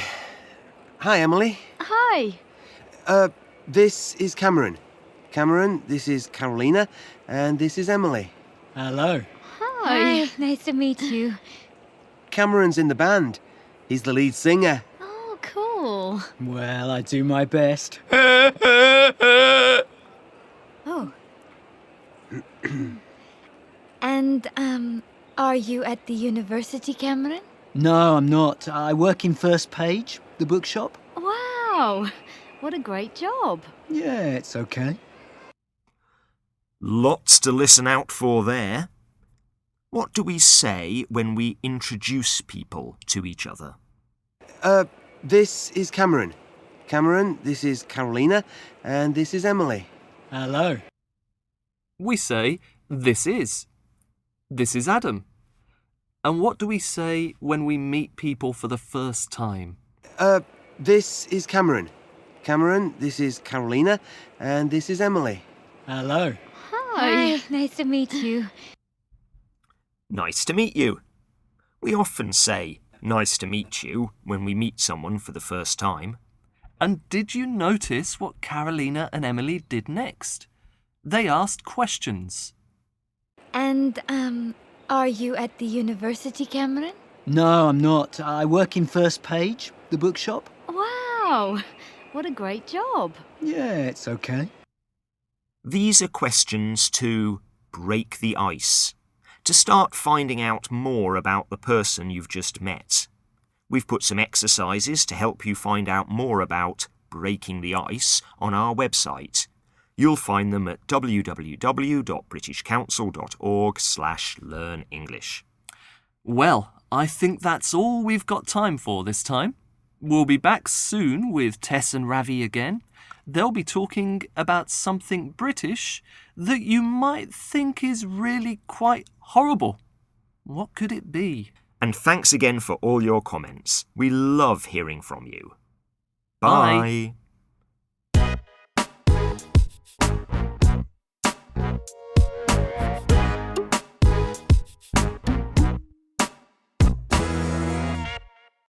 This recording was brought to you by the British Council.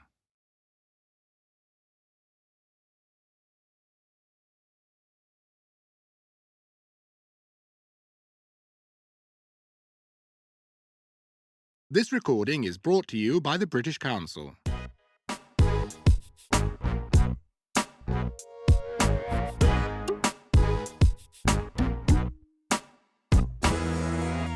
Hello. Welcome to episode 11 of Learn English Elementary Podcasts. You're going to hear from Tess and Ravi again today. They're talking about something British that lots of people around the world think is bad. Any idea what it might be? You'll find out in a moment. But first, let's take a look at your comments. We heard Carolina complaining about her job, and we asked you about your jobs. And we got some really interesting responses. Umi from Indonesia sent us this message. It's hard to say whether I like my job or not. I'm working as a domestic helper in Hong Kong. My duty is to look after 2 children, helping with their schoolwork if necessary, and to do all the household's chores. Sometimes I like my job because it has no real pressure. I don't like my job because it's not a professional job. Most of the time, others look down on us. And I've no freedom at all because I have to live with my employer and I work 6 days a week. I also enjoy it because my employer lets me study. That's why I keep studying from one course to another. I aim to take an online degree. Never lose hope. It's only a stepping stone to a better future. Well, we definitely wish you luck. That's a really well-written post, so we can see that your English practice is working. Yeah. Ronnie works in an import-export company in Egypt and loves it, although it's sometimes boring. Ronnie's advice is that at the end, we have to love what we do until we do what we love. Alex Mann is also in Egypt, and he does 2 jobs. I work in 2 jobs in one. It's somehow like the shampoo, 2 in 1. I'm a customer service agent and also a cashier at the same time. I work a full-time shift. My day starts at 9 a.m. and ends at 9 p.m. I will never forget one day after finishing my work, I looked at my report to find out that I'd served 360 customers in a day. 360 customers? In one day. Thanks to all of you who commented. I'm happy to hear that so many of you seem to like your jobs. I wonder how many of you use English in your work. Maybe that's why you're learning English. Why not let us know? Remember that the address for your comments is www.britishcouncil.org/learnenglish. And you can find us on Facebook too. Look for Elementary Podcasts. Now let's hear from Tess and Ravi. We've already told you that they're going to talk about something British that lots of people think isn't very good. Any idea what it is? Let's find out.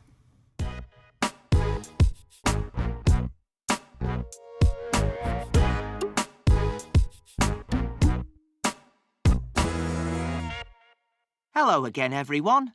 I'm Ravi. And I'm Tess. And once again, we're going to talk about something you think you know about Britain. We asked lots of our listeners what they think about when they think about Britain. They said things like drinking tea, queuing, Big Ben, bad weather, and lots of people mentioned another thing they think is bad. Any ideas, Tess? Something else that's bad in Britain. What? British food. Lots of people think that the food in Britain is terrible. Oh. And you know what, Tess? I can understand why people think that. Really? I think it's a bit unfair. I mean, what is British food anyway? What do you mean by British food? Well, I don't know. Fish and chips, roast beef, sausage and mash. It's difficult, isn't it, to think of what British food is exactly. But I'm sure you can think of lots of examples of French dishes or Italian or Chinese or Indian dishes, of course. Yeah, lots of them. And it's definitely true that we don't have the same tradition of food and cooking here in Britain that lots of other countries, France, Italy, China have. Right. But that doesn't mean you can't eat well in Britain. I think one of the best things about living in London is how many fantastic different types of food you can eat. You can eat food from anywhere in the world in London, can't you? Greek, Lebanese, Japanese, Polish. Hey, I had a fantastic Thai meal on Saturday, Tess. I'll have to take you to this restaurant. Oh, Thai food. I'd forgotten that one. There are just so many different great types of food to eat in London. It's not just London, Tess. Other places have loads of different restaurants too. There are some brilliant Brazilian restaurants in Manchester. Oh, that's true. Even really small places will probably have a Chinese restaurant and an Indian or Pakistani restaurant. I don't know about you, but I hardly ever eat British food. Me neither. That's restaurants, though. My Spanish friend told me that she came here when she was a teenager and stayed with a British family, and the food was terrible. She said they ate frozen meals from the freezer every night, and it was just horrible. It's awful when you go to someone's house and the food is really, really bad and you have to eat it. Yeah. But I don't think everybody eats really badly at home, do they? I think cooking has never been more popular. Just look at all the cookery programmes on TV. There are hundreds of cookery programmes on TV. Terrible. I never watch them. You should. You might learn something. It's true, though. There are lots and lots of cooking programmes on TV and lots of famous chefs. People are really interested in cooking, don't you think? I suppose so. They're not really cooking British food, though, are they? They are sometimes. They're cooking all kinds of food. Anyway, I think that's what we have to say about British food. We don't have the same kind of food traditions as other places, but you can eat really well here. Agreed? Agreed. So, what do you think, Rob? Is British food really bad? Well, I'm not sure about British food, but I think eating in Britain is fantastic. There's so much variety. You can find Italian restaurants, Thai restaurants, Chinese restaurants, restaurants from lots of different countries. Yeah, even in quite small towns. Yeah, but if I go to Italy, for example, I only really find Italian restaurants. I'm not sure about British food, though. Well, I think one area that Britain does really well is puddings and desserts. There are so many great crumbles and puddings and afters and pies. They're all delicious. Yeah, sticky toffee pudding. Yummy. As usual, we'd like to hear what you think. Have you ever tried British food? What did you think of it? Or even if you haven't tried it, what do you think British food is? And what about eating out in your country? What sort of restaurants do you have? What's your favourite cuisine? Why? You can leave your comments at www.britishcouncil.org/learnenglish. So, Tess and Ravi said that although British food might not be the best in the world, it's possible to eat very well in Britain. And that's what I want to take a look at next. Listen again to something Tess and Ravi said. But that doesn't mean you can't eat well in Britain. It's awful when you go to someone's house and the food is really, really bad and you have to eat it. Yeah. But I don't think everybody eats really badly at home, do they? Tess said that it doesn't mean you can't eat well in Britain. And Ravi said he doesn't think everyone eats badly. Well and badly are... Adverbs. Well is the adverb, good is the adjective. And remember that an adjective describes a noun, and an adverb describes a verb. So, we'd say, you speak very good English, but you speak English very well. The adjective, good, describes the noun, English, and the adverb, well, describes the verb, speak, you see? We've put some exercises on the website to help you with adverbs and adjectives. And there are also some exercises about another thing you heard. Listen to this bit again. It's difficult, isn't it, to think of what British food is exactly. But I'm sure you can think of lots of examples of French dishes, or Italian, or Chinese, or Indian dishes, of course. Yeah, lots of them. And it's definitely true that we don't have the same tradition of food and cooking here in Britain that lots of other countries, France, Italy, China have. Right. We heard countries, France, Italy, China, and the adjectives to describe things or people from those countries, French, Italian, Chinese. The exercises on the website will help you practice countries and adjectives. Have a look. Well, that's all we've got time for today. We'll be back soon when we'll hear how Carolina and Emily are getting on with Jamie's new friend. Bye. Bye.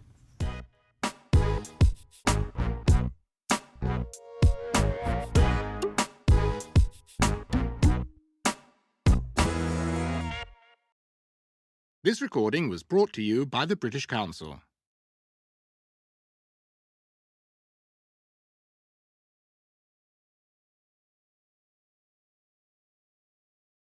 This recording is brought to you by the British Council.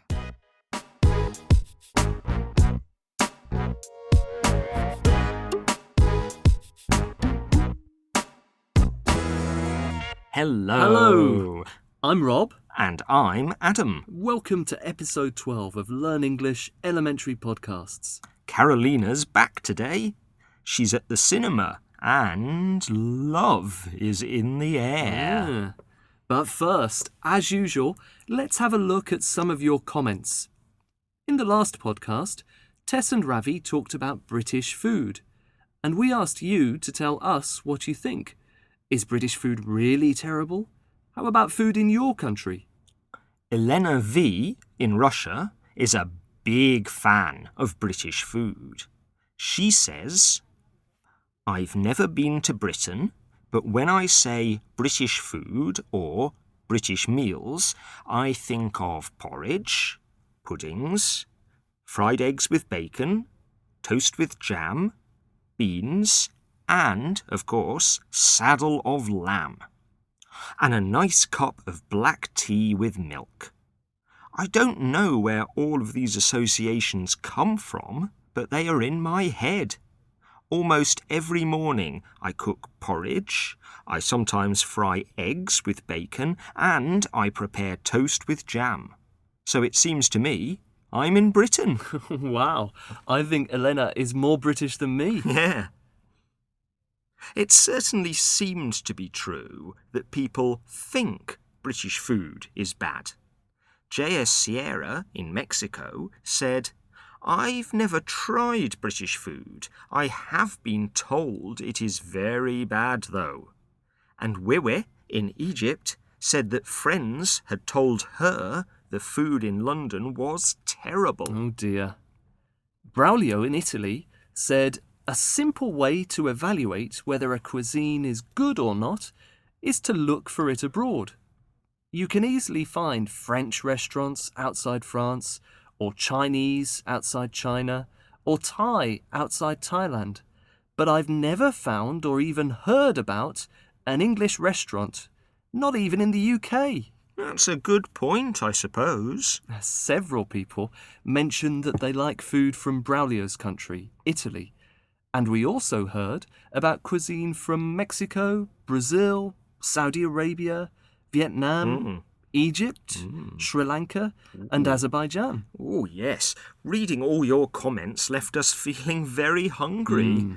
Finally, FRG in Spain said, "I would like to say I completely disagree about the general opinion of British food. 2 years ago, I had a meeting with another colleague in Lincoln, in the east of England. One day, we went to a restaurant and ate lamb, and the food was delicious.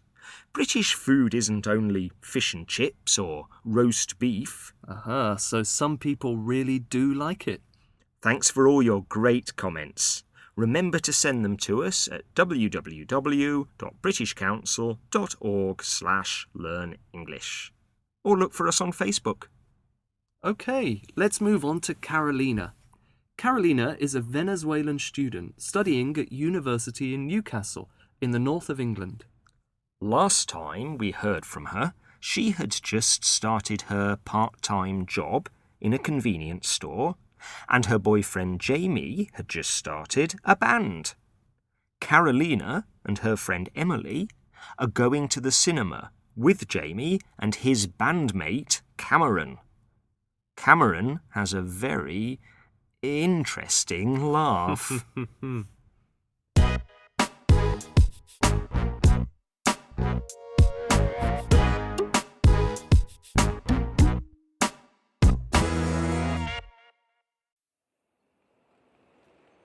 So, which film are we going to see, Jamie?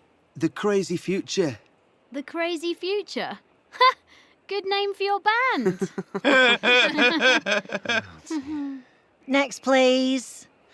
4 tickets for The Crazy Future, please.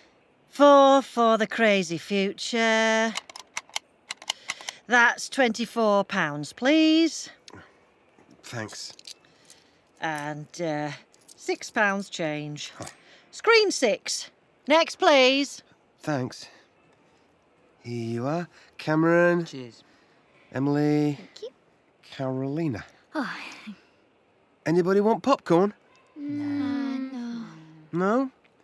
Okay, let's go in then. Follow me. Emily, you sit next to Cameron. What? Why?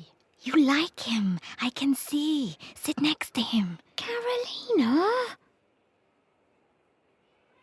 I hope the film isn't a comedy. Why? You heard his laugh?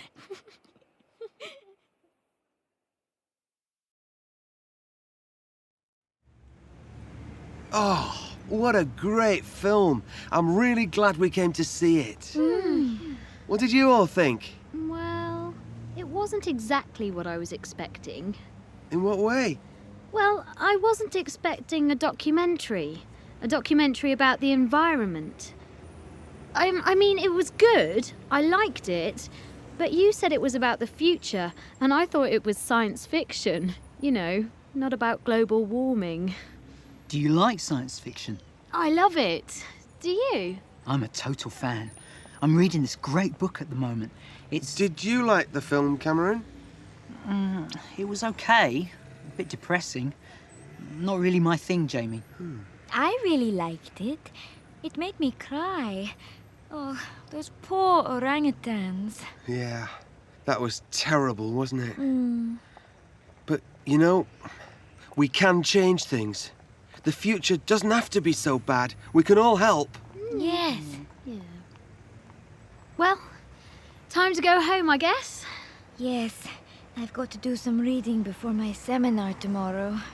We're going to have a drink on the way home. Sure you don't both want to join us? Yeah, just for half an hour. We're going to the Green Man. The Green Man. That's you, Jamie. Good name for your band. Or maybe the Green Men. No, I really have to go home. Me too. Oh, well, that's a pity. Anyway, it was nice to meet you both. Yes, well, I'm sure we'll meet you again. Now that you're in the band with Jamie. Yes. Okay, I'll call you tomorrow, Carolina. See you, Emily. See you. Come on, Cameron. Bye. Bye. Bye. See you It's really again. good to meet you. Bye, Jamie.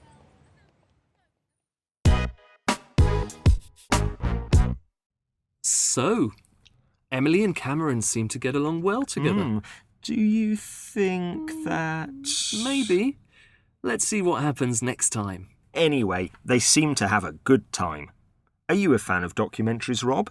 What sort of films do you like going to see? I like documentaries, yes, but I also like science fiction films. Star Wars is one of my favourite films. I first saw it when I was a young boy, and I still love it today. I also like animations and comedies. How about you? I don't seem to go to the cinema as much as I used to. Maybe I'm just too busy. But I do like foreign films.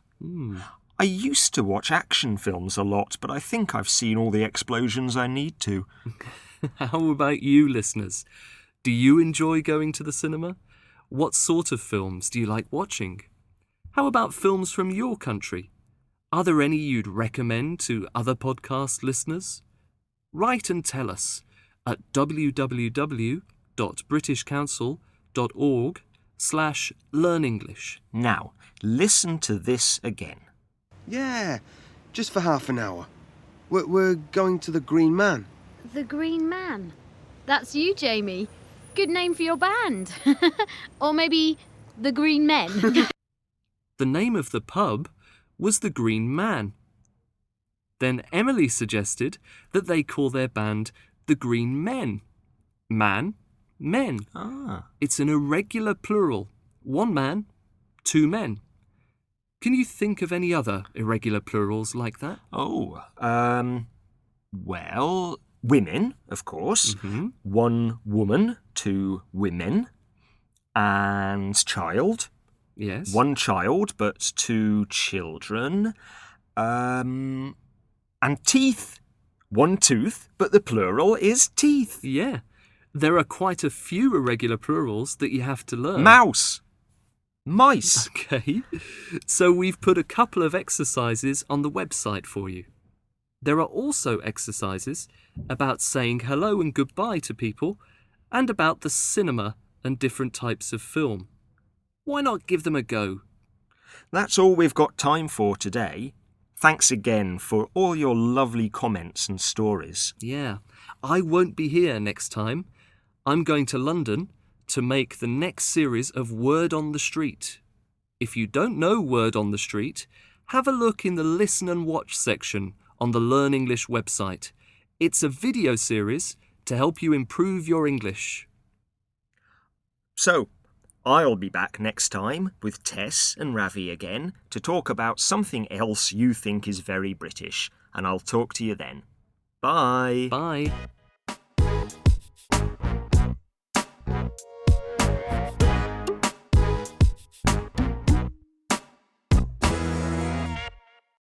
This recording was brought to you by the British Council.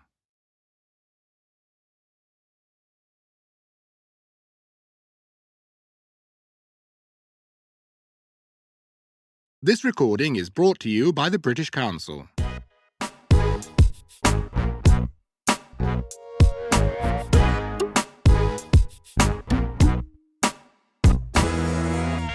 Hello and Happy New Year. I'm Adam. Rob is away this episode, but should be back next time. Welcome to episode 13 of the Learn English Elementary podcast, the first episode of 2012. And to start the new year, Tess and Ravi will be here in a moment to talk about something else that's very British. But before we get to that, let's take a look at some of your comments from the last podcast. We heard Carolina and her friends go to the cinema, and we asked you to tell us about what kind of cinema you like, and we got some great responses. We found that all over the world, people like the same kind of films. Action movies, thrillers, documentaries, animation, horror films. Well, I don't like horror films. Comedies. Perhaps T. Kazaruni, our friend in Iran, describes it best when he says, "I'll be flown in my dreams" when he goes to the cinema. Sir Joe, in Italy, likes to sit at the front of the cinema, right in front of the screen, so that my sight is totally occupied by the images. I do that too. And we now have enough film recommendations to start a podcast film festival. We don't have time to mention them all, but Ibtes Ebms and Gladiator, both from Algeria, mentioned The Battle of Algiers. T. Kazaruni recommends an Iranian film called Marmolak. It means the lizard. Both Xieleng and Michelle, in Brazil, recommend Tropa de Elite, Elite Squad, and I'll be looking out for a Russian film called Vysotsky, Thank God I'm Alive, recommended by Tanya Klimova. Oh, and Umi, from Indonesia, says we should see a film called Laskar Pelangi, which means the Rainbow Troops, and she also offers some good advice on learning English. Thanks, Umi. We must give a special mention to Lang Tuc Oyam in Vietnam, who remembers a very special cinema visit. He says, "I will never forget the film King Kong, because it was really fantastic, and, after this film, one of my classmates became my girlfriend, and now she is my wife." How romantic. Finally, though, we mustn't forget that not everybody likes the cinema. Christopher, in Brazil, says it isn't good to be inside a dark, warm room with very loud noises. But maybe the best advice is from J.D. Trisnyai in Romania. "I don't really like going to the cinema. I much prefer reading a good book or studying English with your podcasts. That's my favourite advice." As usual, thank you all for all your great comments. And sorry we can't mention them all. As usual, please let us know what you think by writing to us at www.britishcouncil.org/learnenglish or look for us on Facebook. Now it's time to catch up with Tess and Ravi. In these podcasts, they've been looking at things that people think are typically British, things you think about when you think about Britain. I wonder what they'll tell us today.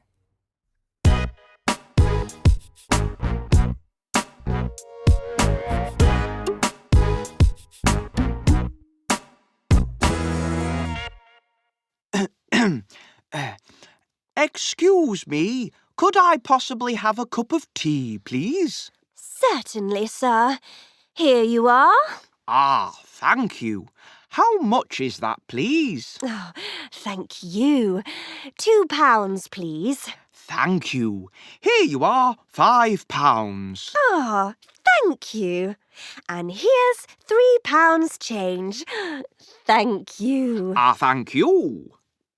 Hi, it's us, Tess and Ravi. And that little conversation might give you an idea of what we're talking about today. As usual, we're going to look at something you, our listeners, think you know about Britain. Some typically British things. And today we're going to talk about British politeness. Lots of people think that the British are very polite. What do you think, Ravi? I don't know. I think it's quite old-fashioned, don't you?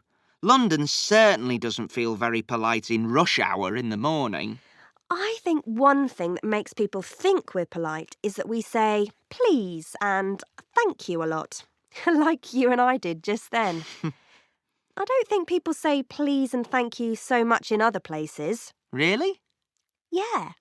My Spanish friend said that when she first came to visit Britain, when she went to a cafe, she'd say, a coffee, not a coffee please. Because in Spain, people don't say please so often. For me, it feels quite rude, quite impolite if you don't say please when you ask for something in a shop. Yeah, but it can get silly sometimes, saying please and thank you all the time. Anyway, just saying please and thank you a lot doesn't mean you're polite. I think London feels quite impolite. I think people in Manchester are more polite than they are here in London. Well, you would say that. You're from Manchester. But you might be right. Capital cities are often very different from the rest of the country. The other thing my friend thought was funny about English is our polite language, like, excuse me, I'm very sorry, but I wonder if I could ask you a question. That kind of thing. Yeah, we seem to use a lot of words to say things when we want to be polite. Yeah. Could I possibly use your telephone if you don't mind? But that's polite language. Does that mean that we're really more polite than people in other countries? I have to say, I don't think we are, actually. To be honest, I don't either. I don't really think the British are especially polite. It's probably the same everywhere. Some people are very polite, and some people are not so polite. I'm very polite, aren't I? Oh, yes, Ravi. Thank you.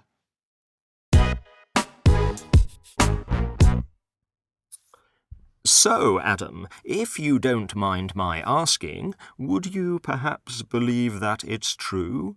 Are the British very polite? Oh, thank you very much for asking, Adam.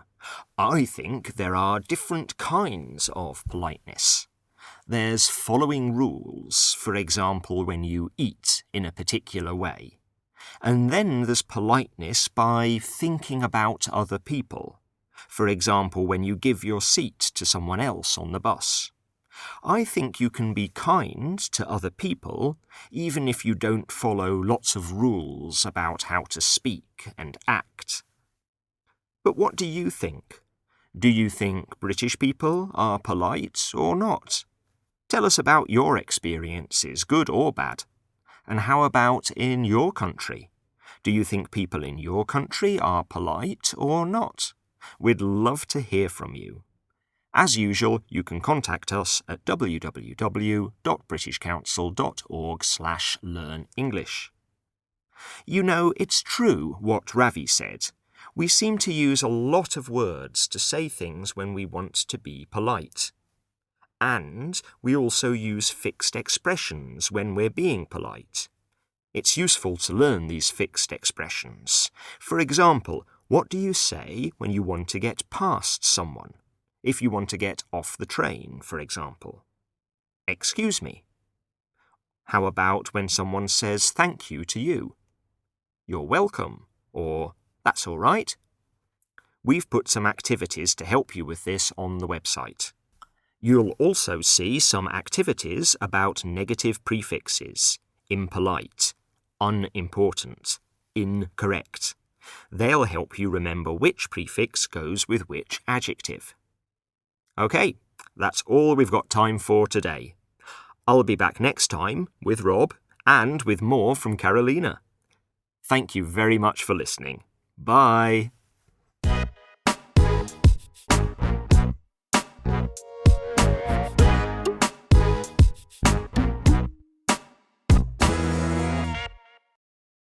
This recording was brought to you by the British Council.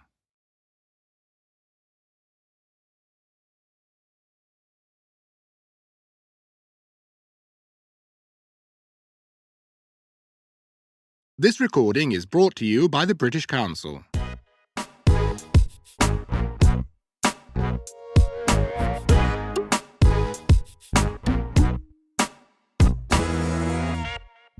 Hello, I'm Adam. And I'm Rob. And welcome to episode 14 of the Learn English Elementary podcast.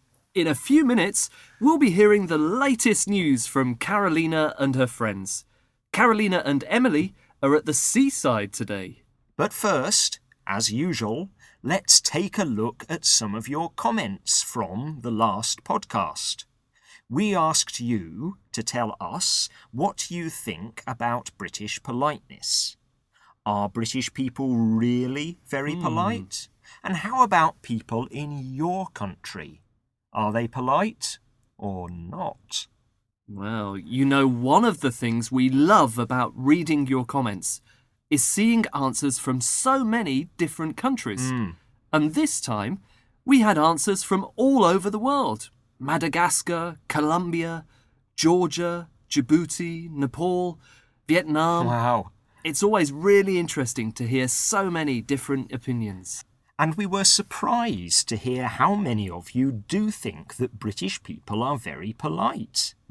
Negrota in Colombia, Angelo in Italy, Sakin in Turkey, and Zineb in Algeria, to name but a few, all said that it's true that British people are really polite. Were you surprised by that, Rob? You know, I was, yes. And another interesting thing I noticed was that several of you said that young people in your country are not as polite as they were in the past. Osmida in Spain said, "Nowadays, young people are impolite and they almost never say thanks or sorry." And Awate from Dani in Tunisia says, "Personally, I think people are no longer as polite as in the old days." And it's the same story in Vietnam. Wiwi in Egypt makes an interesting point. She says, "I think Egyptians in the past were more polite than now. But I've noticed that some of us have become more polite after the 25th of January revolution." That's an interesting idea, don't you think? It is. We did hear too about polite people in different countries. Malagasy people are very polite and respectful, says Tianekele. And Tankamani tells us that the culture of politeness in Nepal is similar to that in Britain. Namaste. But I think we need to give the last word to two comments.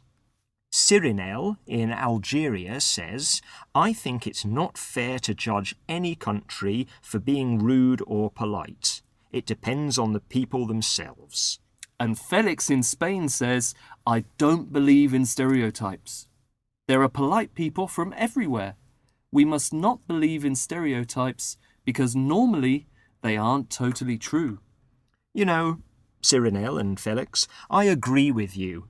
I've met very polite people in every country I've ever visited, and some not so polite people.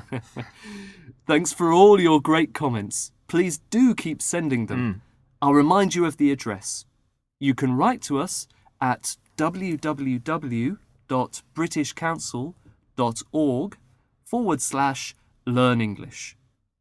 Now, time again to listen to Carolina. If you're new to the podcast, I'll tell you that Carolina is from Venezuela, but she's studying at Newcastle University in the northeast of England. Last time we listened, Carolina went to the cinema with her boyfriend Jamie, her friend Emily, and Jamie's friend Cameron. And Emily is quite, Interested? Interested in Cameron. Let's see what happens this time.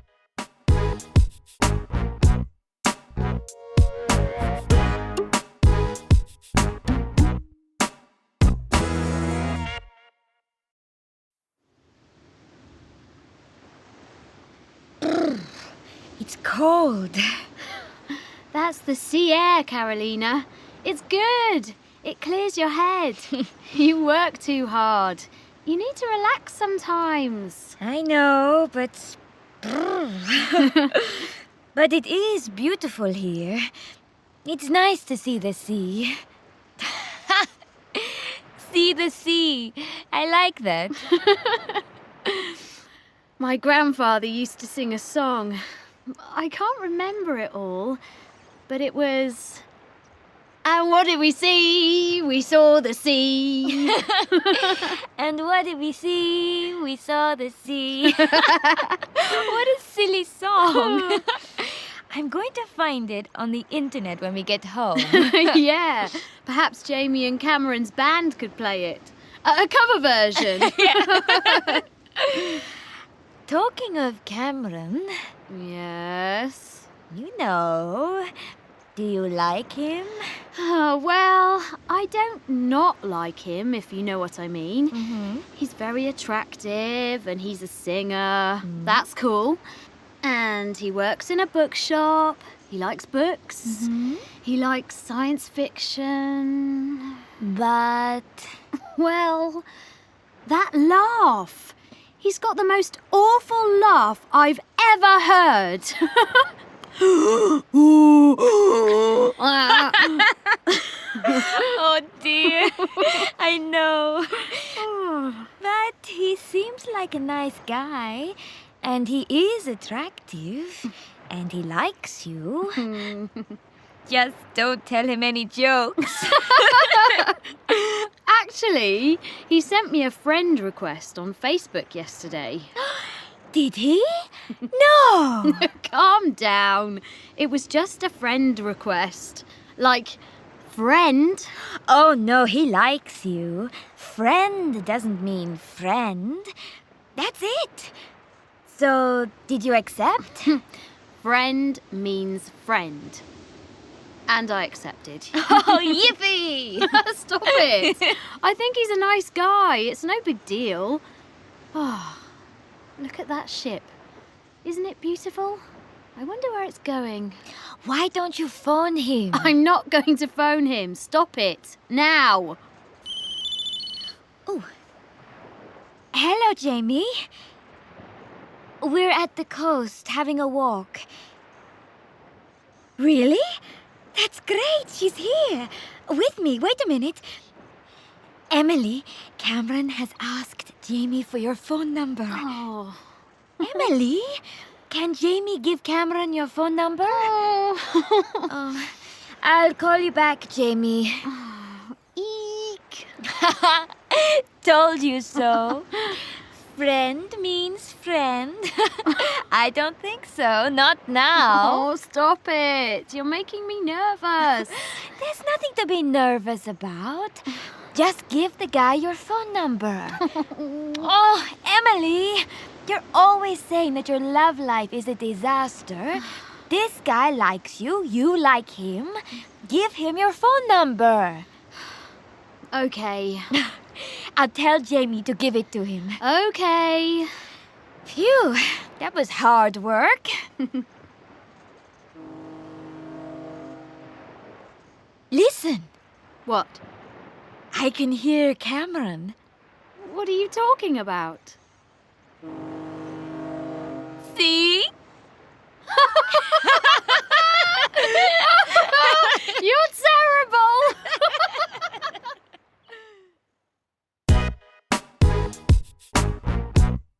That's a bit unfair to say that Cameron's laugh sounds like a foghorn.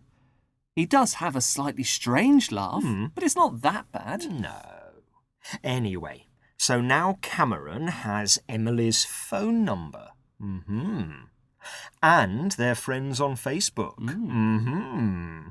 Are you on Facebook, Rob? I am, actually. Have you got many Facebook friends? No, unfortunately.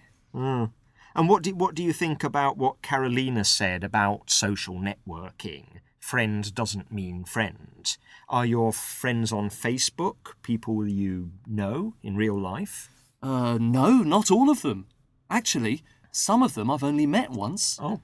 That's something I'm not sure I like about Facebook. I'm not on Facebook, so I sort of have the opposite problem. I don't have anyone following me that I don't know, but sometimes it's a bit hard to keep in touch with everyone I want to keep in touch with. I see. What about you, listeners? Do you have lots of online friends? And do you know all of those friends in real life? Is online friendship different from real life? We'd love to hear what you think. Why not write and tell us at www.britishcouncil.org/learnenglish. And if you're on Facebook, remember to look for Tess and Ravi there. They sometimes answer your questions, so watch out for that. Now, did you hear Emily sing a little song today? Listen again. My grandfather used to sing a song. I can't remember it all, but it was... And what did we see? We saw the sea. And what did we see? We saw the sea. What did we see? We saw the sea. See, the verb, and sea, the big area of water, sound exactly the same. They are homophones. Two words that have different spellings and different meanings but sound exactly the same are homophones. And there are lots of them in English. Sun in the sky and sun a boy. They're homophones, for example. Peace and peace. Week and week. Yeah. But of course they sound exactly the same. So you need to see them in writing to understand better, or understand the context. You'll find some activities on the website to tell you more about homophones. You'll also find an exercise on some of the strange noises we make in English. Listen to this. It's cold. Carolina said, brr, it's cold. Brr is a noise we make when we're cold. And there are other noises. Do you know what these noises mean? Ow! Oops. Any ideas? Check the website to find out the answers. And that's just about all we've got time for today. We're looking forward to hearing from you. And we'll be back next time with more from Tess and Ravi, talking about a famous British city. Any ideas? See you next time. Bye. Bye.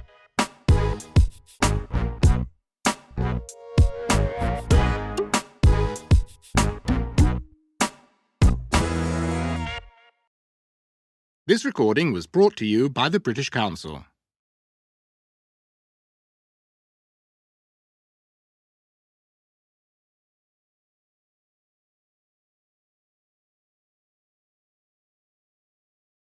This recording is brought to you by the British Council.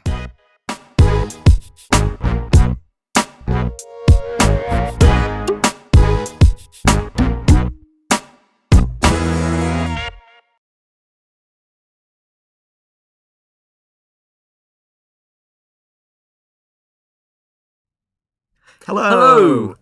Welcome to episode 15 of the Learn English Elementary podcast. I'm Adam. And I'm Rob, and it's nice to be back here with you. We're going to hear from Tess and Ravi today. They'll be talking about a city, the biggest and most famous city in Britain. I'm sure you know where we're talking about. First, though, as usual, we'll look at some of your comments on the last podcast. In that podcast, we talked about social networking and online friends. We asked you to tell us about your online friends and how you feel about social networking. And, as usual, you gave us some very interesting answers. The first thing that interested me was how many of you live in different countries. Not the country that you're from. So, for example, Ladna is from Somalia, but she lives in Alaska, in America. And Mariami is from Georgia, but she lives in Germany. Or Tonya, she's Russian, but she lives in Germany too. I'm interested in what takes you to other countries. Are you working? Studying? Something else? If you're living in a different country, why not write and tell us what you're doing there? Anyway, someone else who lives in a country that isn't where she's from is Umi, who's from Indonesia but lives in Hong Kong. And she had a lot to say this time about social networking. She's not a fan. She says, firstly, since we can make new friends very easily on networking sites, it makes us lazy about making an effort to socialise in real life. Secondly, we spend extra time on the computer and it eventually leads to a lack of movement, which also leads to obesity. Umi also mentions risks to our relationships and our privacy. Some of you disagreed with Umi, and some of you agreed. It was a really interesting discussion, and we enjoyed reading it. Now, we've already mentioned Tonya from Russia, who lives in Germany. She says, there are not so many Russian people in Germany I can communicate with. I talk online with my internet friends. Some of them I've known for many years, and these friends know me better than some of my real friends in Germany. With some of my internet friends, I have an intense relationship, and we write almost every week. So, online friends can help you when you're away from home. And they can help you get in touch with people all over the world. Amanda Clement from Brazil has friends from Argentina to Kazakhstan. It's awesome how knowledge of other languages, especially English, can connect you to different people. That's true. Some of you did mention that you have online friends that you don't know in real life. Leia in Spain, whose username is a happy learner, nice username Leia, says, I have lots of friends on Facebook, but I don't even know half of them. I know most of them only by sight. I see them around the high school, but at the most we say hello, how's it going, and bye. And then with some of them on Facebook, we talk for hours, but face to face, we only greet each other. That's strange, isn't it? In real life, you just say, hello, how are you? But online, you chat like old friends. Maybe it's a difference between younger people and older people. Anyway, thanks for all your great comments. Sorry we don't have time to read out more of them. It's always good to hear what you think. So remember, you can write to us at www.britishcouncil.org/learnenglish. I also noticed this week that we have a listener called Ravi. Welcome, Ravi. And now let's listen to the original Ravi, along with Tess, talking about a special British city.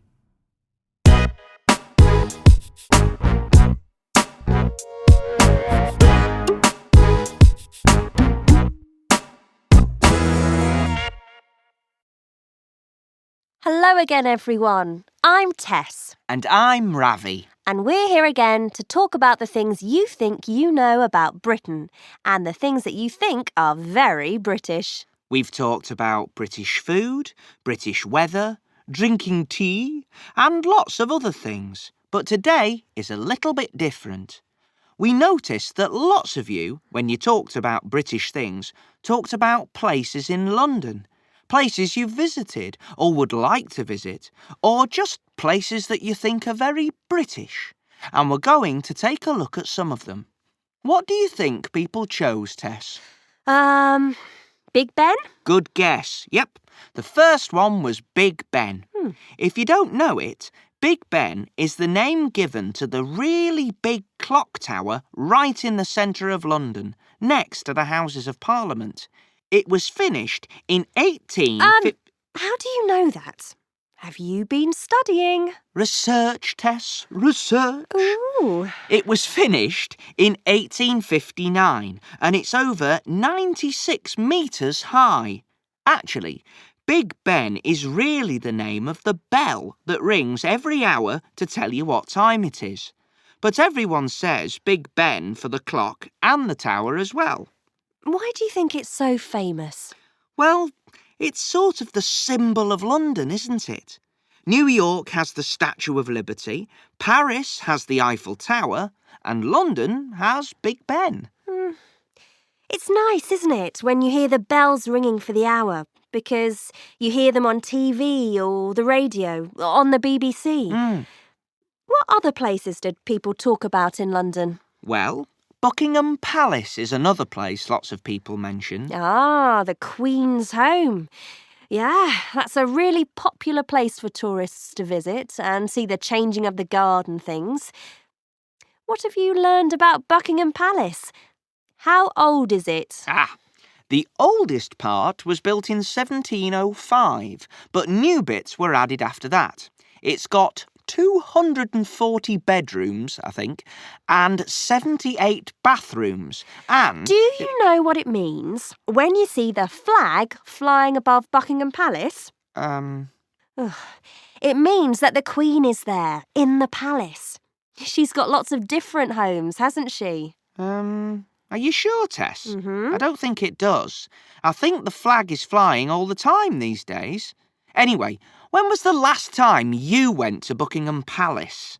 Inside the palace? Never. Actually, it's a real tourist attraction, isn't it? Lots of tourists go there, but if you live in Britain, you don't go there very often. No, not really. There's always a big crowd there, though, for big royal events, like a wedding in the royal family or Princess Diana's funeral, isn't there? Yeah, it's sort of a symbol, isn't it? A symbol of the royal family. Yeah. Actually, the royal family is another thing on our list. Another thing that people said is typical of Britain. Let's talk about that next time. OK. What other things in London did people say were typically British? Let's have a look. The London Eye, shopping in Oxford Street, the Houses of Parliament, the London Underground. I think we might have to come back to this one another time. OK. OK then, let's do that. It's true that Big Ben is a sort of symbol of London, isn't it? Ravi said that Paris has the Eiffel Tower, New York has the Statue of Liberty, and London has Big Ben. How about you, Rob? Do you have a favourite site in London, or somewhere you take visitors when you're there? I do like Big Ben. I think it's a great symbol for London. But when I go there with friends, I usually take them to a place called Borough Market. It's just in the centre, south of the river. Why do you like it?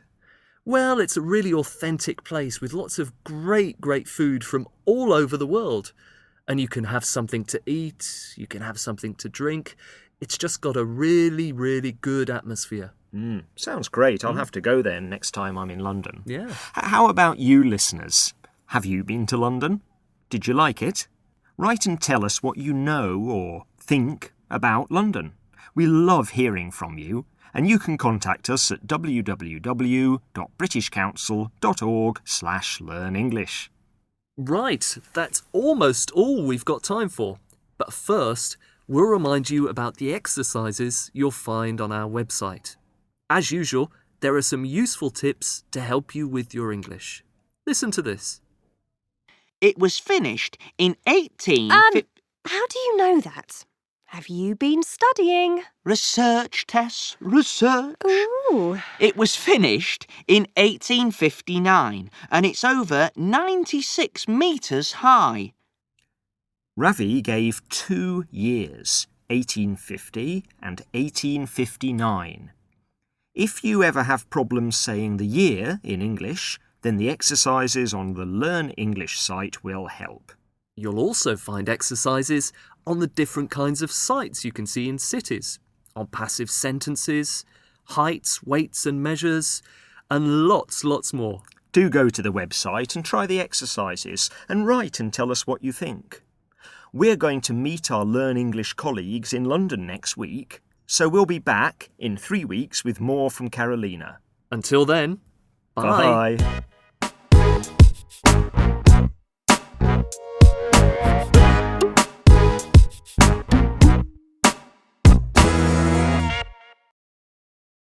This recording was brought to you by the British Council.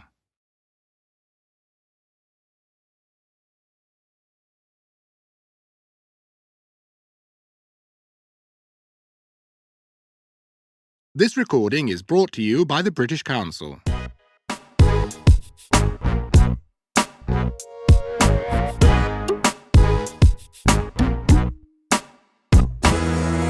Hello! Welcome to episode 16 of the Learn English Elementary podcast. I'm Adam. Rob is on a business trip at the moment, but it's nice to be back. First of all, I'd like to say sorry that there hasn't been a podcast for a while. Rob and I both had to travel for work this month, and we haven't been around. But one of us is back now with another great podcast for you. Later on, we'll be catching up with Carolina, and I'm afraid she isn't very happy this week. But first, let's have a look at some of your comments on the last podcast, when we asked you for your thoughts on London. Tess and Ravi talked about Big Ben and Buckingham Palace, but you, listeners, mentioned loads of other things in London. Tower Bridge, Madame Tussauds, the British Museum, Hyde Park, Camden Market, the changing of the guards, Trafalgar Square. Even those of you who haven't been to London seem to know a lot about it. And it wasn't just London. You also mentioned Oxford University and Stonehenge and the city of Bath, other places you'd like to visit in England. A few of you are fans of English football, like Mohammed in Jordan, who really wants to visit Wembley Stadium. Sora from Korea is lucky. She's going to study in London in September. Write and tell us how you find it, Sora. And there's good news too for Tanya in Russia and Angelo in Italy. Tanya mentioned Sherlock Holmes, and Angelo talked about seeing the famous double-decker buses in London. Well, both of those things will be in a future podcast, so keep listening out. So many great comments as usual. Too many to read out all the good ones, but I do want to look at just one more. It's from Raviha in Pakistan, and it says, Rob, I love your Word on the Street series. Now, if you don't know, Word on the Street is a TV programme made by the BBC and the British Council, and you can find it on the Learn English website. Go to www.britishcouncil.org/wordonthestreet. And that's almost the same address to send your comments to. We love hearing from you, so keep the comments coming to www.britishcouncil.org/learnenglish. Right, time now to catch up with Carolina again. Carolina is from Venezuela and is studying at Newcastle University. We've been following her life. Last time there was good news for Carolina's friend Emily. But this time, things aren't going too well for Carolina.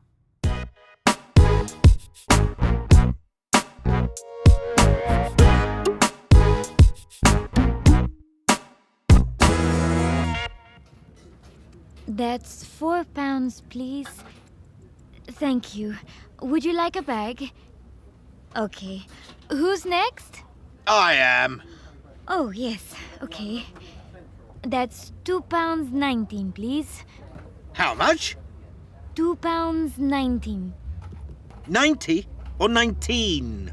I can't understand you. 19.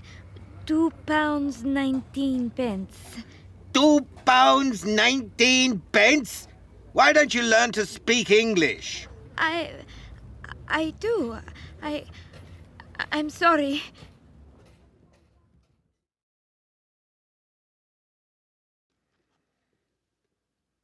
So that's it for today. I'll see you next week. If anyone wants to talk about their essay, I'll be in my office from 2 to 5 tomorrow afternoon.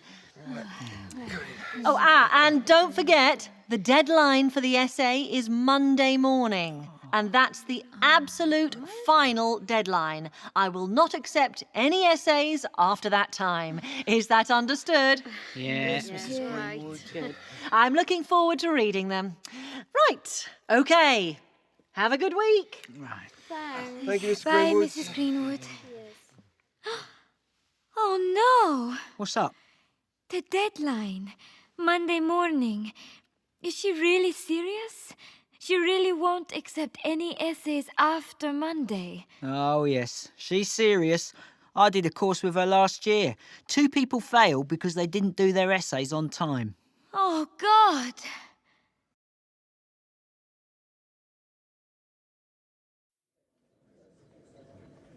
Cashier number 5, please. Oh, good morning. Good morning. I want to collect a parcel. It's from Venezuela for Carolina del Barco. Here's the card. Can I see some identification? I'm sorry? You need to show us some identification. I need to... I'm sorry, but I cannot give you the parcel if you don't show us some identification. I'm very sorry, but I don't understand. Can you speak more slowly? Identification. Passport. Oh, yes. Identification passport. Yes, of course. I'm sorry. Here you are.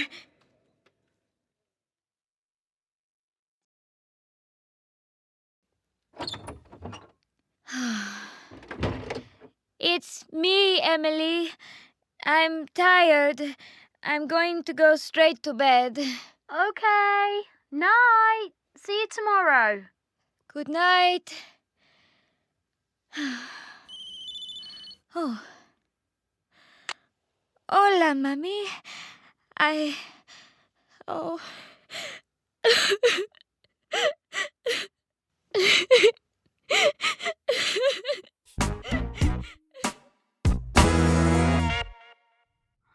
Oh dear, Carolina sounds really miserable, really homesick. It happens sometimes when you're a long way from home. It just takes a few small things to go wrong and it can make you feel really unhappy. I remember the first time I went to church camp. My parents weren't there and I was 10, but I was okay until I put 10 pence in the payphone and heard my parents' voices. Then I ran away to cry where the other boys couldn't see me. How about you, listeners? A lot of you don't live at home, or you lived away from home in the past.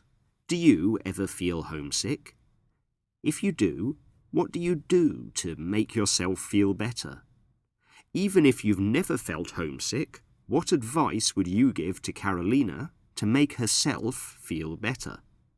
Write and tell us what you think at www.britishcouncil.org/learnenglish.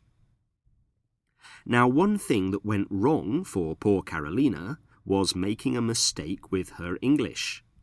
Listen to this bit again. Oh, yes. Okay. That's £2.19, please. How much? £2.19. 90 or 19? I can't understand you. 19. £2.19 pence. £2.19? Why don't you learn to speak English? I do. I'm sorry. Carolina got confused about the stress of 19 and 90. It's an easy mistake to make.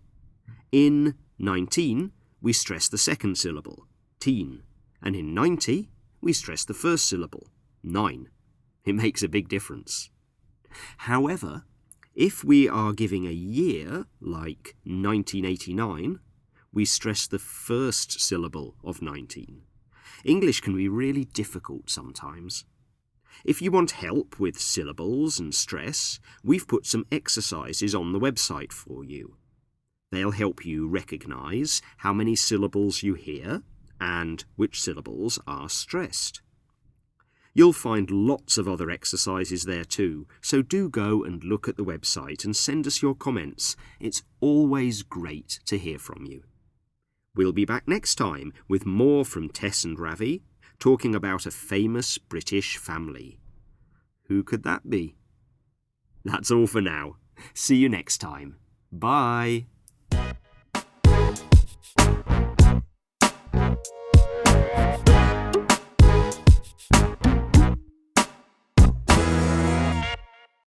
This recording was brought to you by the British Council.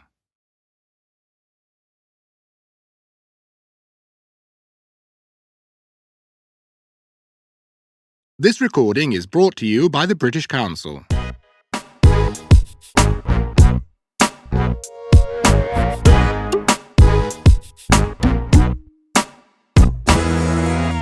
Hello! Welcome to episode 17 of the Learn English Elementary podcast. I'm Adam. Rob is on another business trip this week. I think I'm going to have to find a new presenter if he's never here. Today, we're going to hear from Tess and Ravi again. And, as usual, they'll be talking about something British. A famous British family. And I'm sure you've got a pretty good idea who that's going to be. But first, let's talk about some of your comments on the last podcast. We're following the story of Carolina, a student from Venezuela who's studying in Newcastle in Britain. And, in the last podcast, Carolina had a very bad day. So, we asked you to tell us about your experiences of being homesick and what you did to make yourself feel better. A lot of you felt very sorry for Carolina and talked about times when you feel or felt the same. And you had a lot of good advice for Carolina and other people in the same situation. Elahe, who is from Iran but studying in Germany, says she feels very homesick, especially when the weather is cold and rainy. But she can make herself feel better by listening to Persian music, watching Persian films, or going to a Persian restaurant. I like Persian restaurants too. And our friend Umi, who has lived away from home since she was 13, has a lot of suggestions. For example, she says, explore a new place.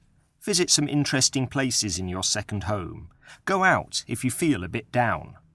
She also talks about how easy it is to keep in touch with your family and friends at home with modern technology like mobile phones, Skype, or sites like Facebook. And Ahmed from Algeria says Carolina should talk to a friend, ideally someone who's going through the same experience. She might feel better when she can cheer up someone else. That's good advice. Some of you are feeling a bit nervous about going abroad in the future, like Evchelinka from Poland and D-Life from Turkey. And the good news is that most of you said that feelings of sadness and being homesick don't last forever. Aigerim from Kazakhstan says she cried a lot when she first left home. But she says, this world is not without kind people, and they helped me. And some of you told Carolina not to worry about her English. Julia from Hong Kong said it's natural for you to have difficulty speaking English fluently.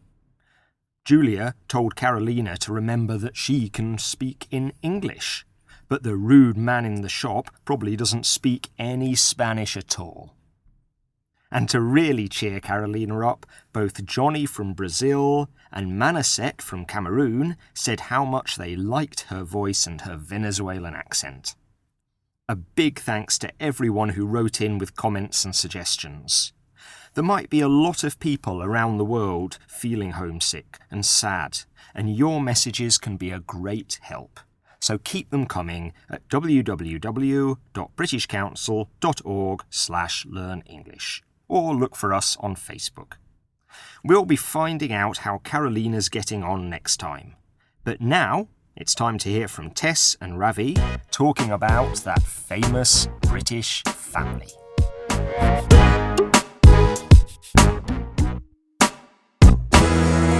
Hello there. We're back again to talk about the things you think you know about Britain. I'm Ravi. And I'm Tess. And today's topic from the things you chose is the royal family. We're going to tell you something about the Queen and her family, the British royal family. What could be more British than that? Let's take turns, Tess. I'll start with the Queen. Well, she's Queen Elizabeth II, and she's been Queen for a really long time, since 1952. Her father was King George VI, and he died when she was 26. So she was quite young when she became Queen, and she's quite old now. She's married to... Tess? She's married to Prince Philip. He's 5 years older than her, and he's Greek. He was part of the Greek royal family. Oh. He's also known as the Duke of Edinburgh, and he's also known for being quite down to earth. He speaks his mind. OK, Tess, I know what you mean. The Queen and Prince Philip have got 3 children. 4. Yes, 4 children. The oldest one is Princess Anne. No, she isn't. Eh? Charles is the oldest. Is he? Are you sure? Certain. Really? Mm-hmm. OK, then. Princess Anne is the second oldest. Yes. And she's also called the Princess Royal. It's tricky, this, when everyone seems to have 2 names. Members of the royal family usually have a title, like the Duke of Edinburgh or the Princess Royal.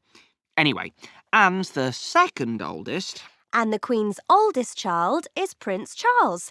That means he's the heir to the throne, the next one to be king after the Queen. His title is the Prince of Wales. So, Prince Charles, the Prince of Wales, is the heir to the throne. He's married to Camilla. What's her title? Duchess of Cornwall, isn't it? That's right.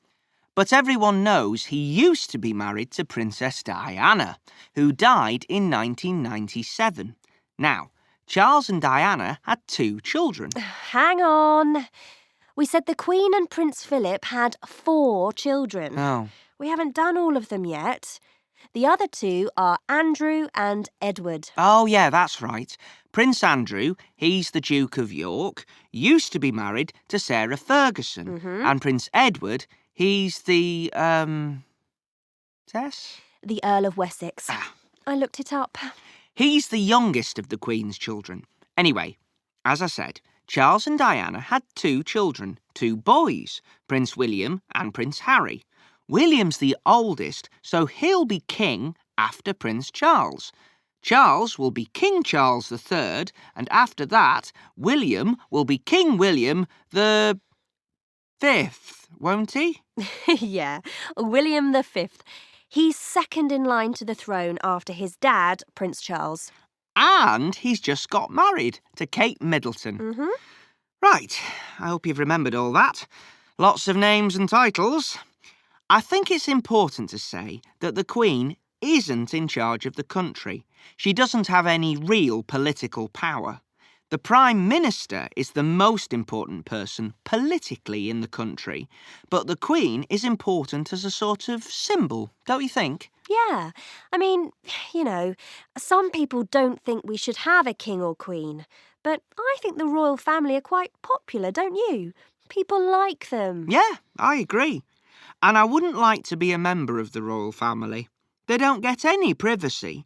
Cameras and journalists everywhere. It must be terrible. Don't worry, Ravi. I don't think you'll ever be a prince. You never know, Tess. I might meet a princess. Yes, Ravi. It isn't easy to explain all the names and titles for the British royal family, especially when everyone has 2 names. At school, it was hard to remember the names of the kings and queens because so many have the same name. There are 8 Henrys, for example, and you have to remember the number. And, to make it worse, you write the number with old Roman numbers. So I is 1 and V is 5.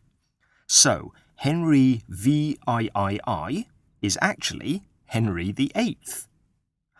Did any of you have to learn kings and queens at school?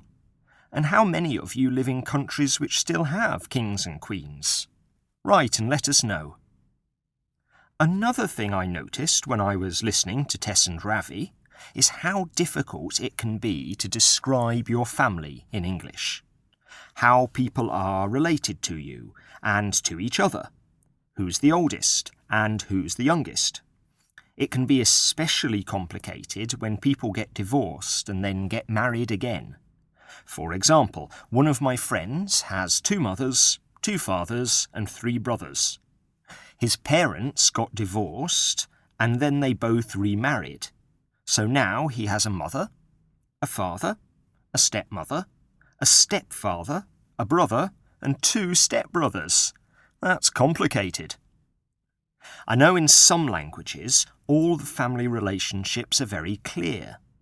In some Asian languages, you have different words for your uncle on your mother's side and on your father's side, as well as different words for older and younger brothers, sisters and cousins. But in English, you have to explain everything. Is that true in your language? There are some exercises on the website to help you with the vocabulary and grammar that you need to talk about families. We've got some exercises to practice the different words for family relationships, and some to help you explain who is older and younger. There's even a puzzle to test your logic skills.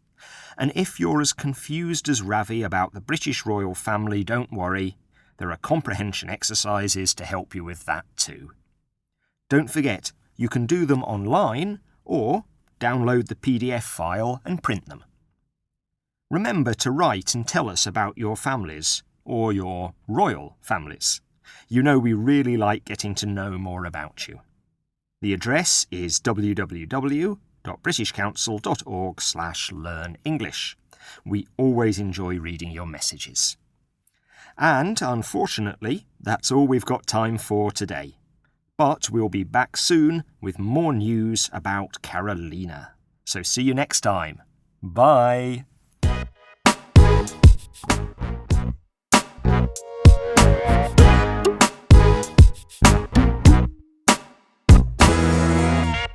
This recording was brought to you by the British Council.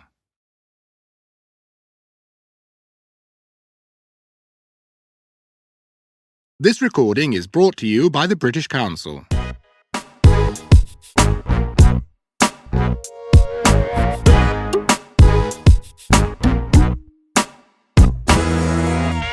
Hello! Welcome to episode 18 of the Learn English Elementary podcast.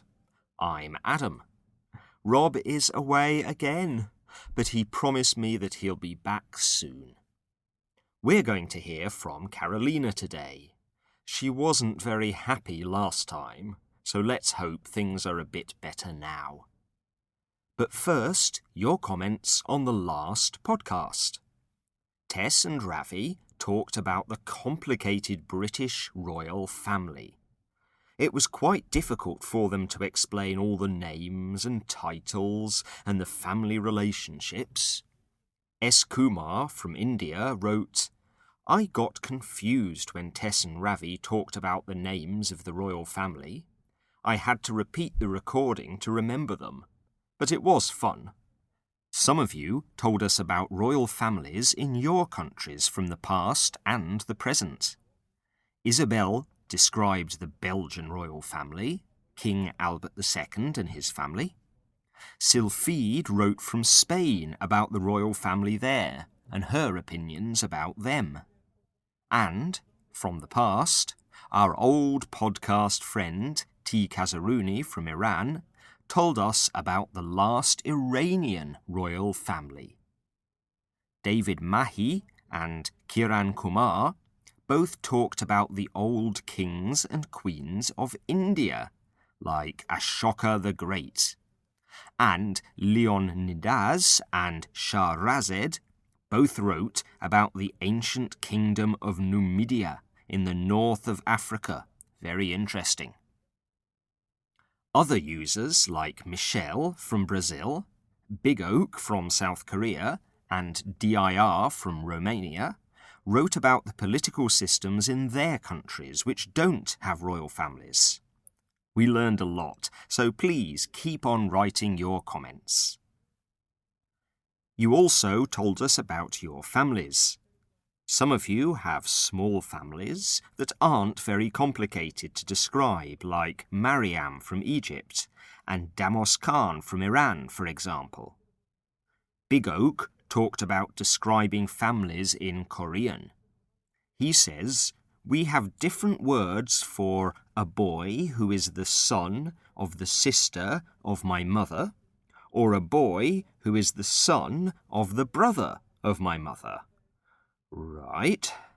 And, he says, we have different words for a girl who is the daughter of the brother of my father, or the daughter of the brother of my mother.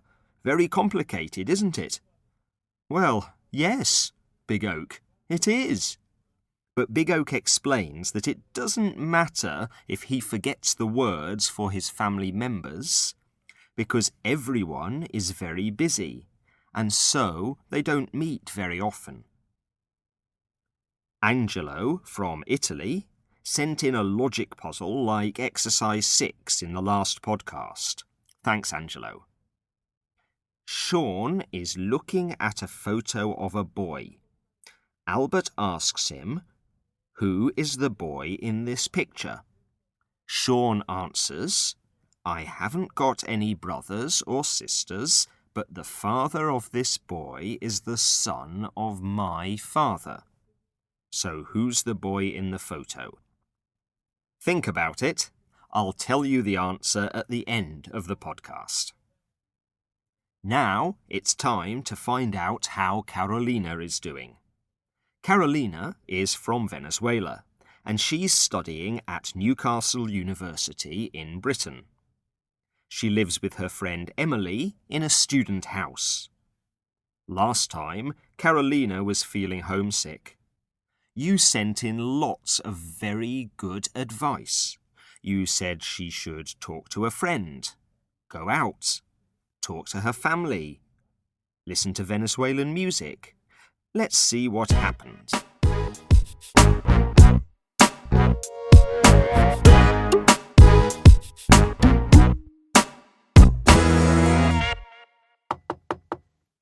Carolina? Carolina! It's 2:00 in the afternoon. Are you going to stay in bed all day? Are you ill? Come on, Carolina. I'm worried about you. Oh, come in, Emily. What's the matter? You look terrible. You've been crying. Oh, Emily. Oh, what? I'm feeling so unhappy.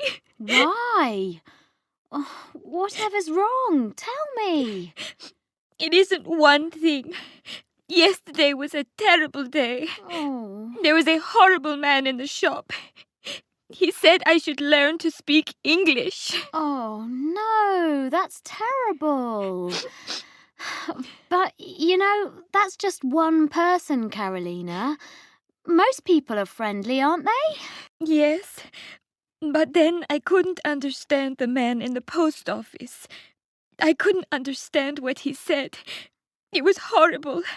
I felt so stupid. You're not stupid. I don't understand people sometimes. But I'm a foreigner here. This isn't my country. It's difficult for me. I'm tired, Emily. I miss Venezuela. I miss my family. I want to go home. I just want to go home. My mother phoned last night, and I just started crying when I heard her voice. It was horrible. Oh, Carolina, I don't know what to say. You can't say anything. You know there's a student counsellor at the university, don't you? A student counsellor? For students who have problems. You can go and see him and talk about your problems. Maybe he can help. No, I don't think so. Are you sure? I can phone and make an appointment for you. I'm sure. Thanks, Emily. I'll be okay. Look, why don't we go out for the day on Sunday?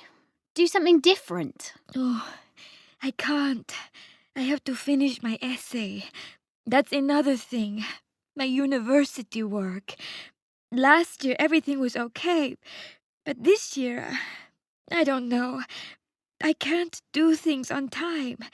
Everything's late. Oh, you're working too hard. You never have time to relax. That's why you're depressed. We'll go out on Sunday. I'll invite Jamie too. I know you don't have much time to see him. Oh, it's Sunday. He has his band practice. Not this Sunday. They're not practicing tomorrow. How do you know? Cameron told me. Cameron told you? Yes. Now, get out of bed, have a shower, sit down and finish that essay. You've got 3 hours before you have to go to work. Okay. Then on Sunday, we'll go to the city farm. City farm? Okay, I've never been.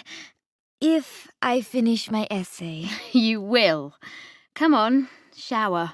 I'll make you some coffee. Oh, thank you, Emily. Oh, good. Emily is organising Carolina, and she's going to get up, have a shower, and write her essay before work. And, on Sunday, they're going to the city farm. That will cheer her up.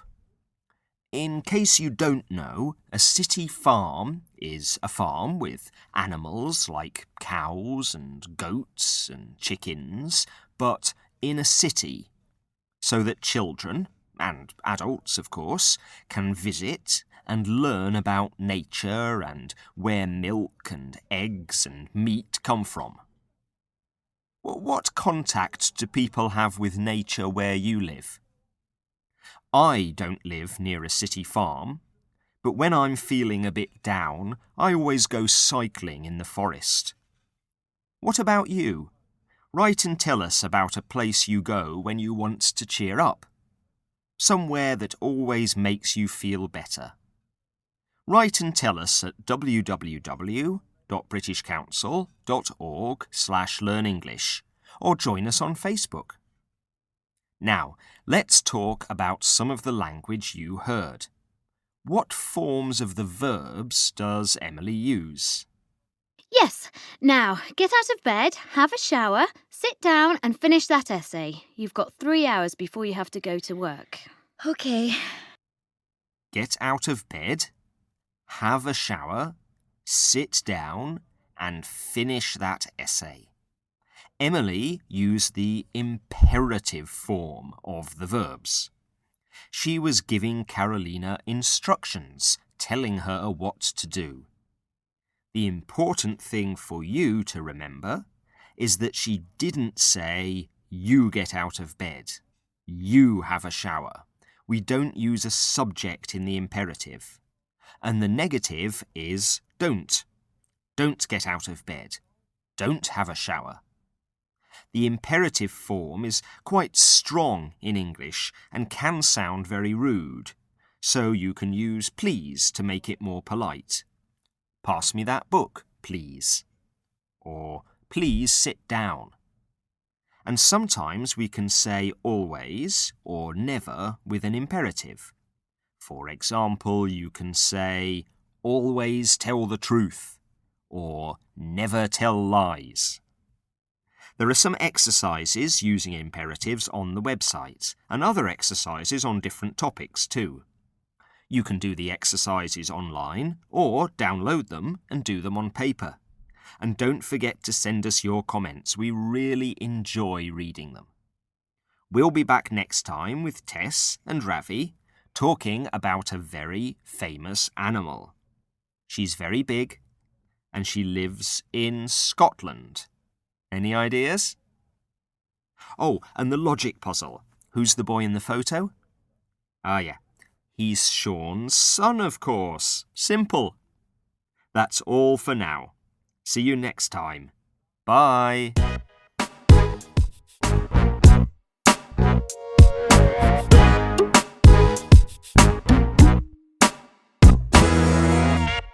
This recording was brought to you by the British Council.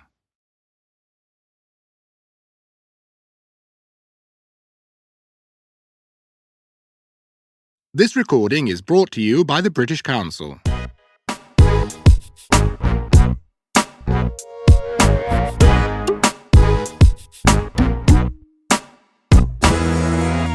Hello. Hello. Welcome to episode 19 of the Learn English Elementary podcast. I'm Adam, and what's your name? Haha, yes, I hope you remember. I'm Rob, and it's great to be back with you again. I've been quite busy recently, and sadly, this is my last podcast. Oh. But I hope you're going to enjoy it today. Okay, and today we're going to hear from Tess and Ravi again. As usual, they're talking about something that you think is typically British. An animal this time. A famous animal. Any ideas what it could be? But first, let's hear some of your comments on the last podcast. Last time we heard about Carolina. If you remember, she was very depressed and didn't want to get out of bed. Yeah, but her friend Emily took control of the situation, and a lot of you commented on what a good friend Emily is to Carolina. Theosco from Mali said that it's important to have a friend who helps you, and Emily is one of the best friends that anyone could have. And Manasset from Cameroon said, "Poor Carolina, but great Emily. You helped Carolina to get up and to restore her hope." And he says that from now, when he needs to cheer up, he'll call Emily and ask her advice. Last time, we asked you to write and tell us about places where you go when you want to cheer up. And some of you like to spend time with nature when you're feeling a bit down. For example, Anakla from France goes to a little park near her house. Pure Girl talks about Hama Park in Algiers. And Yulia from Japan says, "When I feel sad, I go to the nearest park by the sea in my city. There I lie on the grass, listening to birds chirping and watching airplanes cross the sky, leaving their white tracks. And I begin to think how beautiful the world is." Yulia also does exercise when she feels depressed. She goes to the gym and she rides her bicycle. Mavi Duman from Turkey goes running, and a lot of you go for a walk. Pure Girl also says that she reads the Quran when she feels down. Ahmed Jalilou from Algeria and Promise 93 from Libya do the same. It always helps them to feel happy. And Jaja P1202, I like that name, also finds her religion helps her. She's a Chinese girl living in Singapore, and she was depressed when she first arrived. But then she found a church and met some friendly people there. She says the service also helped me to have positive thoughts, so I like to go to church. Our podcast regular, T. Kazaruni from Iran, sent us a long message with a lot of good advice. Leah from China has the most unusual solution when she feels depressed. She goes to a karaoke bar. She says that she can let her feelings out when she sings songs, loudly. Wow. But now let's listen to Tess and Ravi and find out about that famous animal.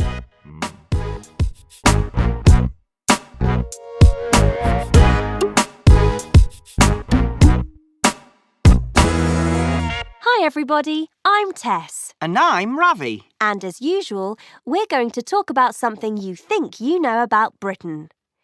Ravi, if I say to you, Loch Ness, what do you think about? The monster. The Loch Ness Monster. Hey, Tess, do you think it really exists? I'm sure Right. The Loch Ness Monster is another thing that listeners around the world said was a very British thing. Well, a very Scottish thing. First of all, for people who don't know about it, let's tell the story. Loch Ness is a big lake in the north of Scotland, and some people, lots of people, believe that some strange animal, the Loch Ness Monster, lives in the lake. What do you think, Ravi? I think it would be fantastic if there really was a monster in Loch Ness. But, well, I don't really think there is. Sorry. Oh, I know what you mean.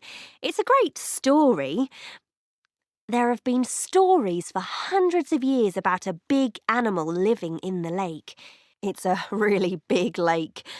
But things got really interesting in 1933 when someone saw the monster.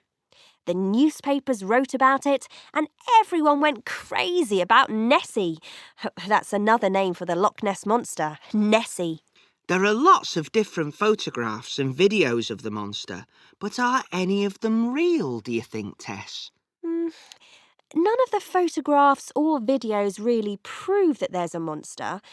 And there have been lots of different explanations. A dinosaur, a dolphin, different types of sea creatures.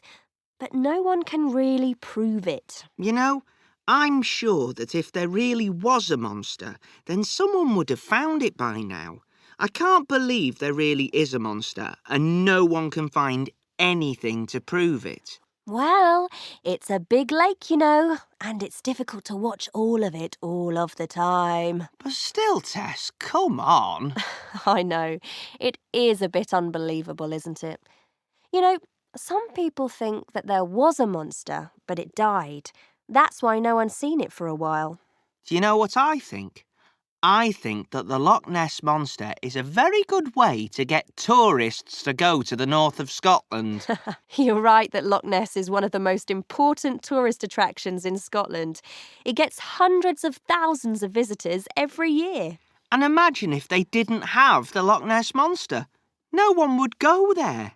Well, it's still a really beautiful place, Ravi. I would go there. But, yeah, you're right. The Loch Ness Monster is very good for tourism. Everyone who goes there hopes they see the monster. And there are films and books and everything.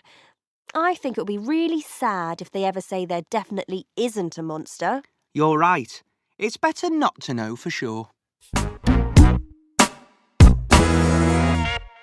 So, what do you think? Do you believe that the Loch Ness Monster really exists? Have you ever visited Loch Ness? Would you like to go? Write and tell us at www.britishcouncil.org/learnenglish or leave us a message on Facebook. And tell us about any stories of strange monsters that you know about from your country, in the water or on the land. We love reading your messages and finding out more about your countries. Now, let's look at some of the language from the podcast. Listen, what's Ravi talking about? You're right that Loch Ness is one of the most important tourist attractions in Scotland. It gets hundreds of thousands of visitors every year. And imagine if they didn't have the Loch Ness Monster. No one would go there. Lots of visitors go to Loch Ness every year because of the monster. Ravi is imagining Loch Ness without the monster. And the result? No tourists either. It isn't a real situation, he's imagining it. Listen again to the verb forms that Ravi uses. And imagine if they didn't have the Loch Ness Monster. No one would go there. He says, imagine if they didn't have the Loch Ness Monster. No one would go there. If they didn't have the Loch Ness Monster, no one would go there. The first verb, after if, is in the past simple, didn't have. And the second verb is a conditional form, would go. This is the structure that we use to talk about imaginary situations in the present or in the future with if. For example, if I worked harder, I would get better marks. Or, if I had a lot of money, I'd buy a fast car. A fast car? You can't drive. Nah. If I had a lot of money, I'd buy a speedboat. Actually, I agree. I wouldn't buy a fast car. I'd buy a boat too.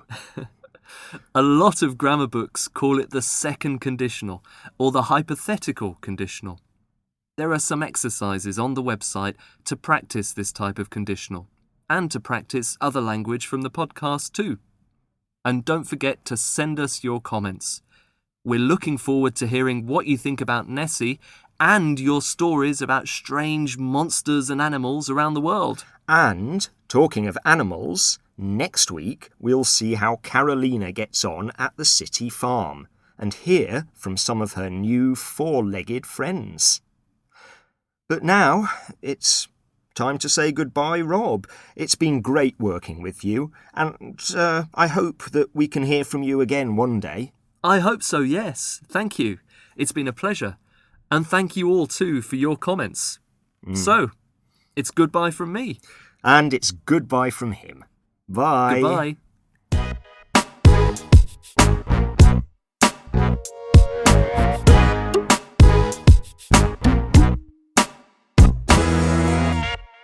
This recording was brought to you by the British Council.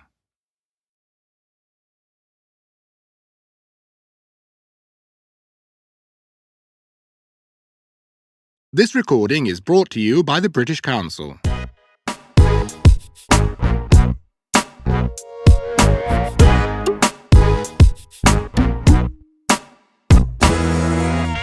Hello, and welcome to episode 20 of the Learn English Elementary podcasts. I'm Adam, and I'm alone today. Yeah, that's right. We said goodbye to Rob last time. And some of you, like Wade from Libya, wrote to say that you'll miss him and thank him for the podcasts. So, if you're listening, Rob, best wishes from all of us. I'm also going to say goodbye today, but not forever. This is the last podcast of Series 3 of Elementary Podcasts. We're going to take a short break over the summer and then start Series 4 in a few weeks. But there's still a podcast today, and we're going to hear more about Carolina. She's a Venezuelan student studying in Newcastle in Britain, and I'm sure you remember that she's been a bit depressed recently. Let's hope today is better. But first, let's hear some of your comments on the last podcast. Tess and Ravi talked about the Loch Ness Monster, and we asked you if you believe the story. Is there really a monster? And none of you believe in poor Nessie. Except for Jimmy182 from Italy, who said, I think aliens live in Loch Ness, and they'll conquer us, and don't forget the Yeti too. I saw them both. I think he's not 100% serious. Even so, a lot of you would love to visit Loch Ness one day. As Ariane Y from Iran said, for the beauty of its nature. We also asked you to send us stories or legends about monsters from your countries, and you sent some fantastic stories. Abask370 from Pakistan told the story of a huge snake guarding treasure at the top of a mountain. Fazan from India also talked about a giant snake that guards treasure in a local castle. He said that people who visit the castle never come back, and the snake even eats the bones. Wade told a story about a woman who killed her son and turned into a big bird that kills boys. Tiago, from Brazil, wrote about a headless mule which breathes fire and gallops through the countryside on Thursday nights. And Nessie, the Loch Ness Monster, seems to have some family members around the world. Lia, from China, lives near Lake Tianqi, the deepest lake in China. A monster was reported there in the 1980s. People said its body was like a cow, and its head was like a big tub, and it moved very fast. And Hurrem, from Turkey, wrote about a monster reported in Van Lake, the biggest lake in Turkey. Enough monsters. Now it's time to hear from Carolina again. Let's see if Emily's plan to cheer her up at the city farm worked.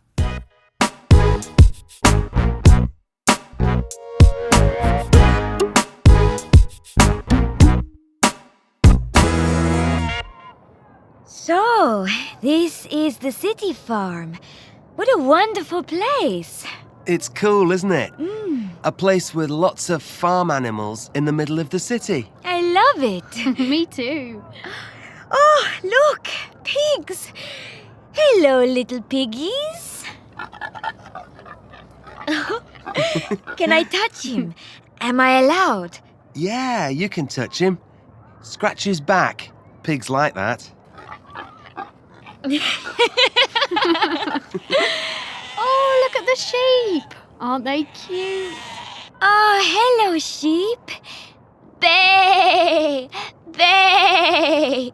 Bay, bay. That's not what sheep say. What do they say then? Ba, ba, No! Bay! Bay! ba, ba. So animals speak different languages. English sheep say bah, and Venezuelan sheep say bay. I thought it was only people. Do you think an English sheep can understand a Venezuelan sheep? They'd have to go to a language school. What do dogs say in Venezuela, Carolina? Wow, wow. And in English? Woof, woof. Or bow wow. Sometimes they say bow wow. That's similar. What about a donkey? Hee-haw, hee-haw. Ee-hoo, ee-hoo. That's brilliant. Ee-haw. That's much better than English. And cows? Moo. That's the same. So Venezuelan and English cows can understand each other. There's a good name for your band, Jamie. The Language of Cows. That's a clever name. It means everyone can understand each other, like cows, all over the world. I'll think about it. It's cold. I'd like something to drink. A coffee or something. Do you think there's a cafe here? I think so. Over there, look. There's a shop too. Let's go and have a look.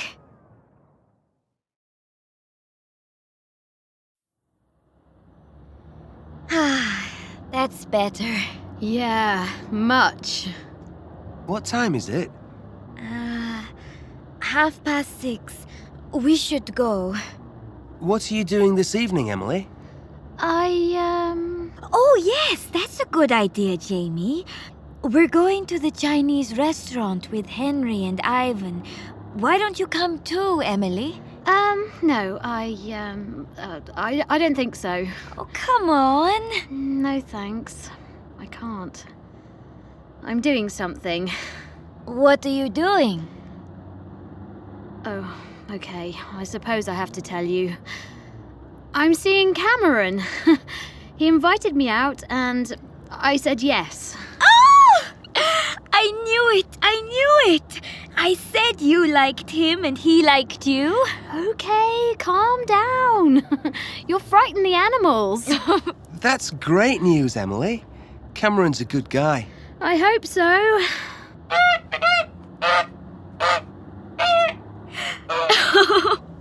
Listen. That's Carolina del Barco. I know what you're thinking. Don't you say a word.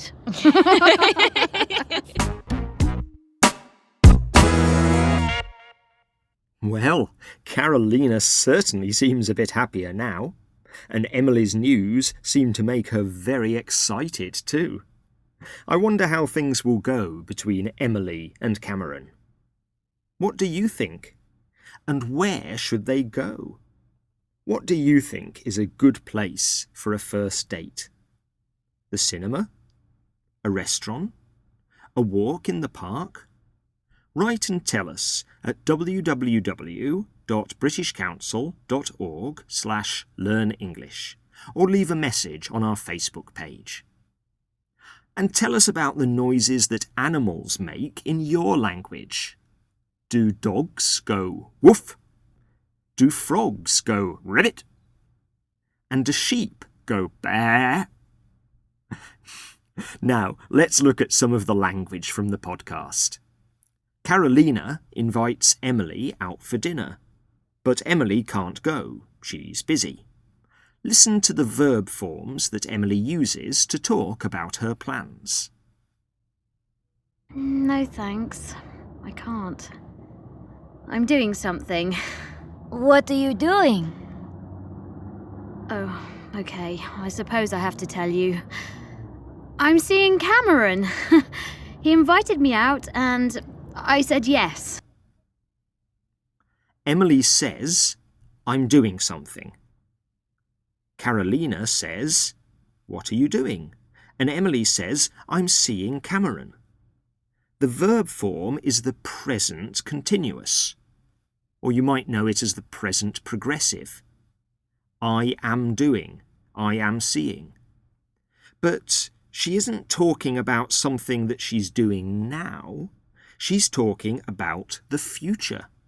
It's quite common to use the present continuous to talk about the future in English, when we talk about the things that we have already arranged to do, often with other people. For example, I'm playing tennis with Graham tomorrow, and then we're having lunch with May. There are some exercises on the website to practice this, and other interesting things too, like the verbs say, speak, talk and tell. And, of course, you can learn more of the noises that animals make in English. See if it's the same as in your language. And don't forget to write and let us know at www.britishcouncil.org/learnenglish. We really enjoy reading all the messages you send, and I'm sure you enjoy reading other people's messages too. So that's all for Series 3. You'll have to wait for Series 4 to find out how Emily's date with Cameron went, and to find out what Tess and Ravi are talking about next. But don't worry, there are lots of other pages on the Learn English website. You might want to try watching Word on the Street, a great series of videos where fans of Rob can see him. If you prefer audio, there's Big City, Small World. And if you only like elementary podcasts, then you'll just have to wait for Series 4. Thanks again for all your comments and for listening. Have a great summer. Bye.